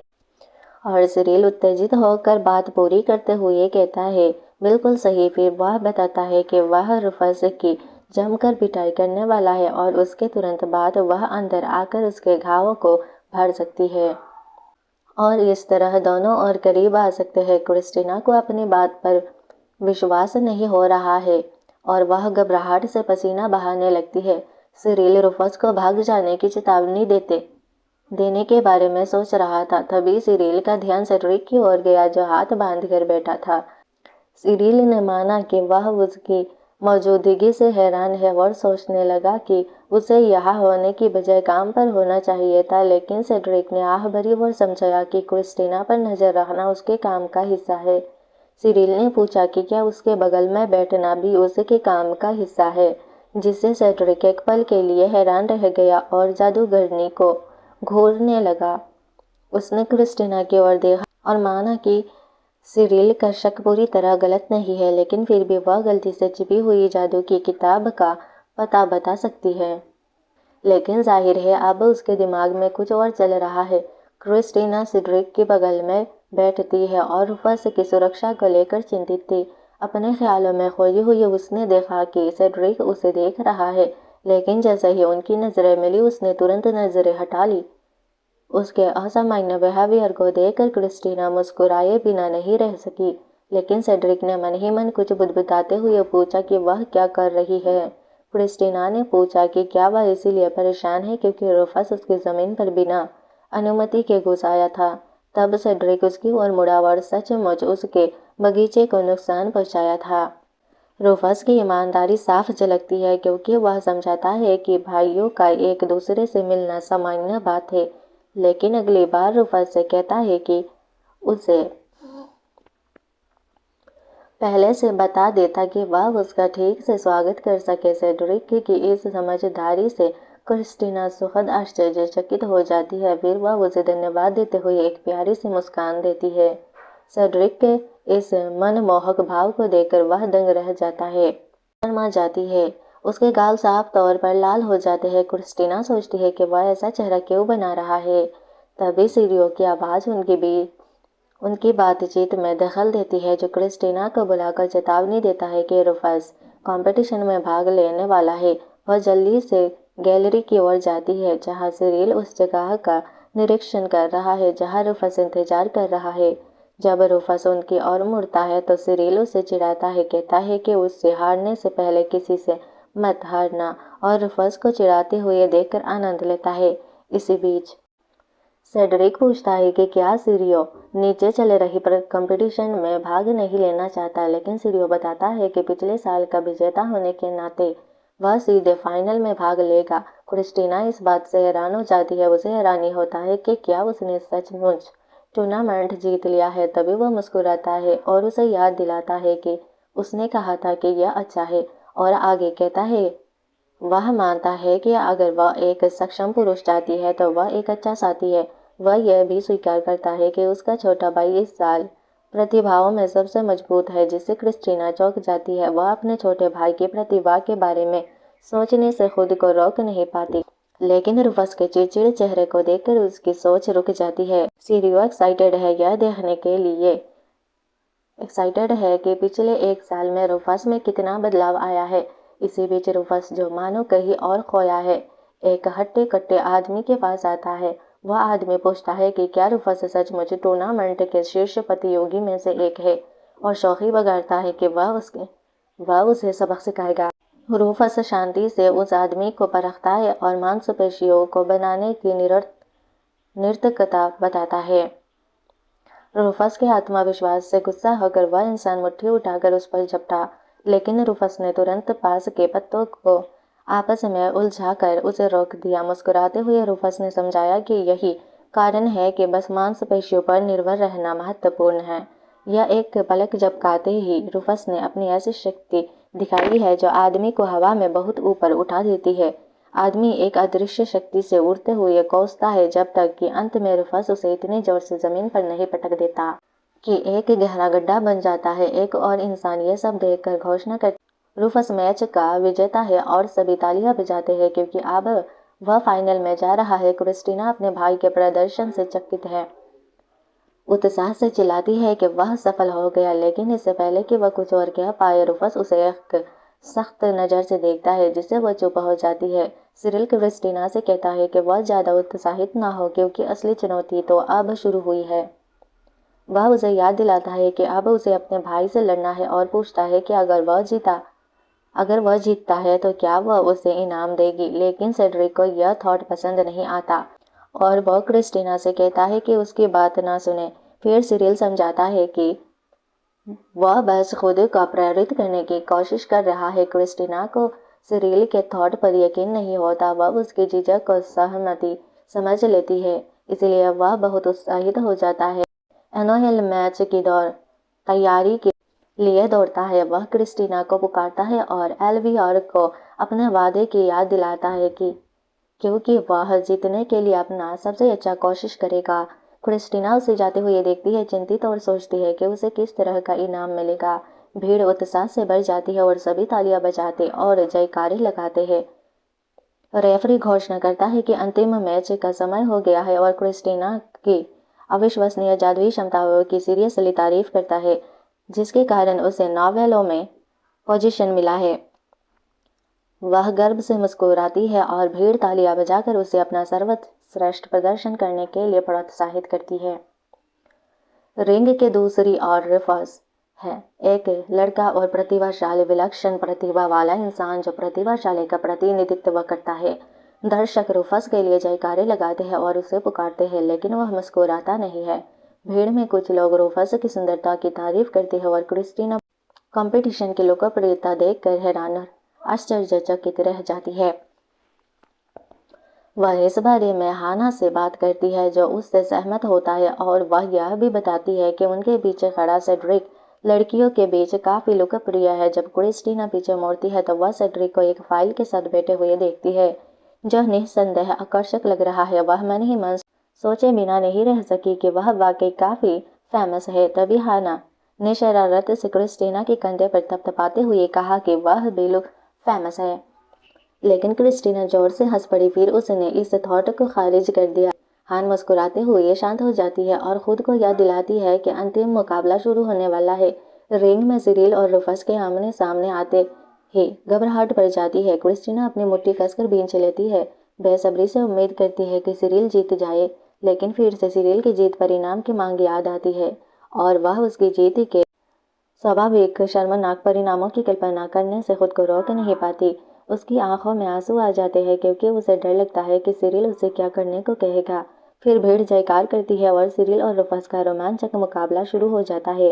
रूफस पत्तियों का हमला करके सिरिल के जादुई हमलों को रोकता है और रूफस पूछता है कि क्या वह बस इतना ही कर सकता है, लेकिन सिरिल कहता है कि उसके पास और भी तरकीबें हैं और अपना जादू घुमाते हुए रूफस को चेतावनी देता है कि सावधान रहे, वरना वह उसे घायल कर सकता है। रूफस सिरिल के हमले से बच निकलता है और दोनों बहुत ताकतवर लग रहे हैं।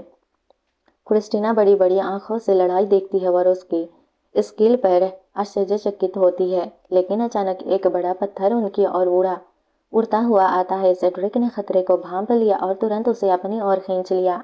उसे गले लगाकर सुरक्षित रखा। पत्थर जमीन पर गिरा जहाँ क्रिस्टीना थी। वहां उसका सिर चकनाचूर हो गया, मानो उसे बचाया ही न गया हो, और वह शर्म से लाल हो गई। सेड्रिक की बाहों में जब क्रिस्टीना ने पत्थर से हुई तबाही देखी तब वह दंग रह गई और उसके मुंह से शब्द नहीं निकल रहे थे। उसकी आंखों से आंसू बहने लगे और उसने सेड्रिक को बचाने के लिए शुक्रिया कहा। सेड्रिक ने धीरे से अपना हाथ बढ़ाया और उसे पास रहने का इशारा किया और शर्माते हुए उसने उसका हाथ थाम लिया। इसी बीच अखाड़े में रूफस जोर जोर से सांस ले रहा था। सिरिल ने उसका मजाक उड़ाते हुए पूछा कि वह इतनी जल्दी थक क्यों गया और जानना चाहा कि क्या बस इतना ही था उसके पास। रूफस क्लियरली निराश होकर यह तर्क देने लगा कि प्रतिभाशाली लोग जादूगरों से बेहतर होते हैं, लेकिन सिरिल ने बीच में ही टोकते हुए कहा कि उसने यह सब पहले भी सुना है। रूफस और भी ज्यादा चिढ़ गया और यह सोचकर उसने अपनी मुट्ठी भींच ली कि जादूगर कितने अहंकारी हो सकते हैं। फिर रूफस के मन में बचपन की एक दर्दनाक याद लौट आई। उसे याद आया कि कुछ जादूगर बच्चे उसकी कीमती किताब छीन कर उसका मजाक उड़ा रहे थे। वह उसका उपहास करते हुए कह रहे थे कि उसमें आवश्यक माना शक्ति की कमी है। रूफस को अपमानित और अकेलापन महसूस हुआ। दूसरे बच्चों ने अपनी जादुई शक्तियों का इस्तेमाल करके उसकी किताब को पेड़ पर ऊंचा लटका दिया, जिससे उसे किताबों को वापस लाने में परेशानी होने लगी। रूफस अपनी किताब को पकड़ने के लिए कूदने की कोशिश करता है, लेकिन नाकाम रहता है। तभी उसे क्रिस्टीना की वह बातें याद आती है जिसमें उसने उसे पढ़ने में समय बर्बाद न करने के लिए कहा था। रूफस को क्रिस्टीना के इस तिरस्कारपूर्ण रवैये पर दुख होता है। भले ही वह जानती है कि उसकी बात सही थी, फिर भी दूसरे जादूगरों को अपनी कला प्रदर्शन करते देखकर रूफस को ईर्ष्या होती है। और ठीक जब रूफस उम्मीद खोने ही वाला था, तभी उसे पास में ससराहट की आवाज़ सुनाई देती है। मुड़ कर देखने पर वह देखता है कि एक लड़का उसकी किताब पकड़े हुए है और अपनी जादुई शक्तियों का इस्तेमाल करके उसे पेड़ से नीचे उतार रहा है। रूफस लड़के के अपनी शक्तियों पर नियंत्रण देखकर प्रभावित होता है और धीरे से उसे किताब सौंप देता है। उनकी शुरुआत अच्छी थी, तो फिर ऐसा क्या हुआ कि वह ऐसे हो गए? लड़का अपना परिचय सिरिल के रूप में देता है और बताता है कि उसकी जादुई शक्तियों के प्रतिभा ने उसे रूफस के ही प्रतिष्ठित स्कूल में दाखिला दिलाया है। नॉवल परिवार में पैदा न होने के बावजूद सिरिल बचपन से ही ऐसा है और अपनी शक्तियों का बखान करता रहता है। फिर रूफस निराश होकर सिरिल की ओर देखता है और वह मन ही मन बुदबुदाता है कि वह अजीब है। सिरिल की नज़र रूफस के हाथों में मौजूद किताब पर पड़ती है। वह पूछता है कि क्या ये जादू की किताब है, लेकिन रूफस बचाव करते हुए शॉर्टकट में कहता है। और फिर अचानक सिरिल रूफस के पास आता है और उसे गौर से देखता है और फिर जोर से हंसने लगता है। वह साफ कहता है कि क्योंकि रूफस के पास कोई माना नहीं है, इसीलिए जादू सीखने की कोशिश करना समय की बर्बादी है। रूफस को ऐसा लगता है जैसे सिल के शब्द उसके सिर में खंजर की तरह चुभ गए हो। सिरिल जाने लगता है और रूफस से कहता है कि हालांकि वह जादू का इस्तेमाल करने की उसकी इच्छा को समझता है, लेकिन कुछ चीज़ें बदली नहीं जा सकती। इसके बजाय वह सुझाव देता है कि रूफस अपना ध्यान दूसरे स्किल विकसित करने में केंद्रित करे, और इस तरह रूफस कांपता रह जाता है। उसकी आंखों में आंसू भर आते हैं। वह सोचता है कि सिरिल इतना असंवेदनशील क्यों है। वो सोचने लगता है कि क्या सभी जादूगर उसके जैसे ही असभ्य और सीधे होते हैं। खुद को संभालने की कोशिश करते हुए उसे पैर से एक अजीब सी आवाज़ सुनाई देती है और ऊर्जा का एक झटका महसूस होता है। अचानक रूफस अपनी आंखें खोल देता है। रूफस ने हाथ बढ़ाया और एक छोटी और प्यारी परी को अपनी ओर मुस्कुराते हुए देखकर वह म्याऊं करने लगती है। लेकिन हैरानी की बात यह है कि रूफस को पता चलता है कि वह परी के शब्दों को समझ सकता है। वह देखता है कि परी उसकी मदद करना चाहती है, हालांकि उसे समझ नहीं आता कि क्यों। परी उत्साह से मुस्कुराती है और रूफस हैरान हो जाता है। फिर उसे मैग के न होने के कारण जेली बातें याद आता है और वह समझौते से सचमुच खुश हो जाता है। वह अपना हाथ बढ़ाता है और दोनों एक समझौता करने का फैसला करते हैं। अब रूफस को याद आता है कि वह हार बर्दाश्त नहीं कर सकता, क्योंकि उसे सीरियसली यह स्वीकार करना होगा कि वह और मिमी क्या कर सकते हैं। वह दृढ़ निश्चय के साथ अपनी परी की ओर देखता है। फिर मिमी एक्साइटेड हो जाती है और उसकी ओर बढ़ती है। अखाड़ा एक तेज रोशनी से भर जाता है जो क्रिस्टीना का पीछा करती है, और अचानक वह देखती है कि रूफस की आभा पूरी तरह से बदल गई है। सेड्रिक को एहसास होता है कि वे एक हो गए हैं, मानो वे एक हो गए हो। क्रिस्टीना पूछती है कि क्या यह आम बात है। सेड्रिक लड़ाई में काफ़ी दिलचस्पी दिखा रहा है। वह देख रहा है कि उसने पहली बार किसी को ऐसा करते देखा है और वह इस बात से प्रभावित है कि कोई प्रतिभाशाली इंसान ऐसा कर सकता है। क्रिस्टीना को समझ नहीं आ रहा कि क्या हो रहा है, लेकिन वह पूरी तरह से प्रभावित है यह सोचकर कि उसका भाई सचमुच ऐसा कर सकता है।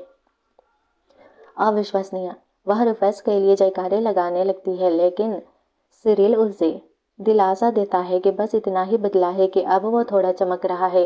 रूफस वादा करता है कि वह उसे खुद दिखाएगा कि वह क्या कर सकता है। फिर मुस्कुराते हुए उस पर हमला करने के लिए आगे बढ़ता है। सिरिल हैरान दिखता है और ऊर्जा का एक विशाल गोला उसकी ओर बढ़ता है और सौभाग्य से वह उसे बच जाता है और ज़मीन पर बने गड्ढे को देखता है। वह सोचता है कि क्या हो रहा है, क्योंकि उसने उसे पहले कभी ऐसा करते नहीं देखा था। रूफस मानता है कि वह सही है और उसे धमकी देता है कि उसने उसे पहले कभी इस तरह नहीं देखा और उसे चेतावनी देता है कि इसे कोई सामान्य जादू न समझे। अचानक वह और भी ज़्यादा ऊर्जा के गोले भेजने लगता है और सिरिल सोचता है कि आखिर हो क्या रहा है। उसे समझ नहीं आ रहा कि यह सब क्या है। रुफस पूछता है कि क्या वह भागना चाहता है, लेकिन सिरिल मुस्कुराते हुए हाँ कह देता है क्योंकि वह कुचलना नहीं चाहता। रुफस मुस्कुराता है और उसे याद दिलाता है कि वह हमेशा कहता है कि प्रतिभाशाली लोग जादूगरों से कमज़ोर होते हैं, लेकिन वह उसे यह एहसास दिलाने का फैसला करता है कि उसकी बात मजाक थी और लड़ाई को बेहतर तरीके से ख़त्म करे। सिरिल अपनी जादुई शक्ति का इस्तेमाल करते हुए कहता है कि इतनी जल्दी नहीं। उसे यह याद दिलाने का वादा करता है कि वह सच में कौन है और उस पर अपना जादू चलाते हुए दोनों ऊर्जाएं एक ही समय पर टकराती है। क्रिस्टीना इस सीन को देखकर प्रभावित होती है और अचानक उसे कुछ दिखाई देता है। उसका भाई एक अलग रूप में नजर आता है। वह महसूस करती है कि लड़ाई के दौरान रुफस का ऑरा गहरा होता जा रहा है और रुफस सोचता है कि वह कैसे सब संभाल रहा है और अंततः जीत रहा है। फिर उसे एहसास होता है कि समय आ गया है और उसे अब यह चुनने की ज़रूरत नहीं होगी कि जादूगर बेहतर है। वह चिल्लाता है कि वह जादूगरों को दिखाएगा कि प्रतिभाशाली लोग क्या कर सकते हैं, लेकिन अचानक उसे अपनी छाती में एक तेज दर्द महसूस होता है और उसे एहसास होता है कि वह अब सांस नहीं ले पा रहा है। फिर मिमी के साथ उसका जुड़ाव टूट जाता है और वह जमीन पर गिर जाता है। रूफस सोचता है कि क्या हुआ, फिर उसे एहसास होता है कि उसका अंत ज़रूर है। वह ऊर्जा के गोले को अपनी ओर आते हुए देखता है, लेकिन जादू उससे टकराकर उसके पास से गुजर जाता है। तभी सिरिल उसके पास आता है और उसे चेतावनी देता है कि युद्ध के दौरान अपनी आंखें बंद न करे।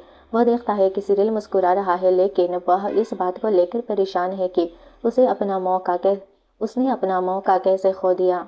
तो वह बाहें चौड़ाकर उठ खड़ा होता है, यह मानते हुए कि वह जीत गया है। थोड़ी देर बाद वह गुस्से में जाने के लिए मुड़ता है, जबकि सिरिल उसे रोकने की कोशिश करता है, लेकिन रुफस नहीं सुनता है। जंगल से गुजर रहा होता है और मिमी ठीक नहीं लगती, लेकिन रुफस परेशान होता है और ध्यान नहीं देता, इसलिए वह चिल्लाते हुए पूछता है कि क्या हुआ। और उसे याद आता है कि वह जीत के कितने करीब थे, लेकिन अचानक उसे एहसास होता है कि वह मिमी को जमीन पर पड़ा देखता है। वह दौड़ता है, यह समझाने की कोशिश करता है कि क्या हुआ है, और उसे एहसास होता है कि परी सच में बीमार है।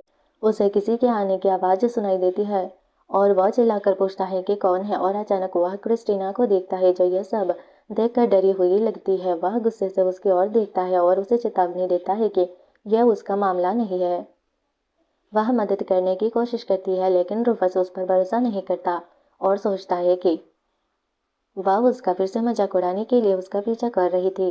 क्रिस्टीना गुस्सा हो जाती है, लेकिन अचानक उसे एहसास होता है कि उसने क्या सुना और मिमी की ओर दौड़ती है। रुफस चिल्लाता है और उसे अपने काम से मतलब रखने को कहता है, लेकिन क्रिस्टीना का सब्र टूट चुका होता है, इसलिए वह उस पर चिल्लाती है और लड़के को अपनी बाहों में लेकर उसे डांटती है कि वह यह नहीं समझ रहा कि परी तकलीफ में है, जबकि वह खुद को बहादुर दिखा रहा है।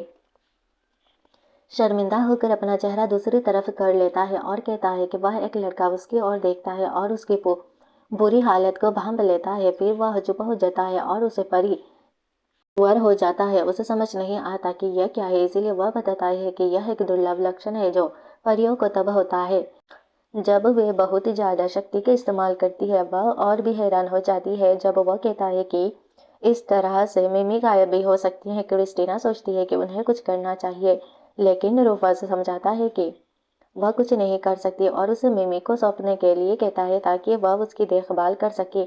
वह पूछती है कि क्या उसे इसका इलाज पता है, लेकिन रूफस दूसरी तरफ देखता है, जिससे पता चलता है कि अभी तक इसका कोई इलाज नहीं मिला है। फिर वह पूछती है कि क्या वह बस उसे गायब होते हुए देखता रहेगा। रूफस पूरी तरह से गुस्सा हो जाता है और निराशा में पेड़ पर हाथ मारता है, चिल्लाता है कि वह कुछ नहीं कर सकता। क्रिस्टीना उसे देखकर हैरान रह जाती है और रूफस पूरी तरह से उदास हो जाता है। फिर से अपनी परी को मांगता है ताकि वह कुछ देर अकेला रह सके। उसे समझ नहीं आता कि क्या कहे और वह देखती है कि मिमी बुखार से कांप रही है, इसीलिए वह फैसला करती है कि वह ऐसा नहीं होने दे सकते। फिर वह अचानक मुड़कर मना कर देती है, जिससे रूफस दंग रह जाता है और कहता है कि वह बिल्कुल भी नहीं बदली है। लेकिन उसकी हैरानी तब और बढ़ जाती है जब वह आगे कहती है कि अभी हार मानना जल्दबाजी होगी। फिर वह मिमी पर हाथ रखती है और अपनी पूरी शक्ति का इस्तेमाल करती है, जबकि मिमी उससे प्रे करता है कि वह काम करे और उसे ठीक कर दे। रूफस पूरी तरह से हैरान और अचंभित रह जाता है। यह समझने की कोशिश करता है कि क्या हो रहा है। क्रिस्टीना को पूरी तरह से दृढ़ निश्चय के साथ आत्मा पर उपचार का जादू करते हुए देखकर। लेकिन आज के लिए हम यही रुकेंगे, इसीलिए यदि आपको यह कहानी पसंद आई और आप इसका अगला भाग चाहते हैं तो मुझे कमेंट में ज़रूर बताएं। आज के लिए बस इतना ही। Bye bye.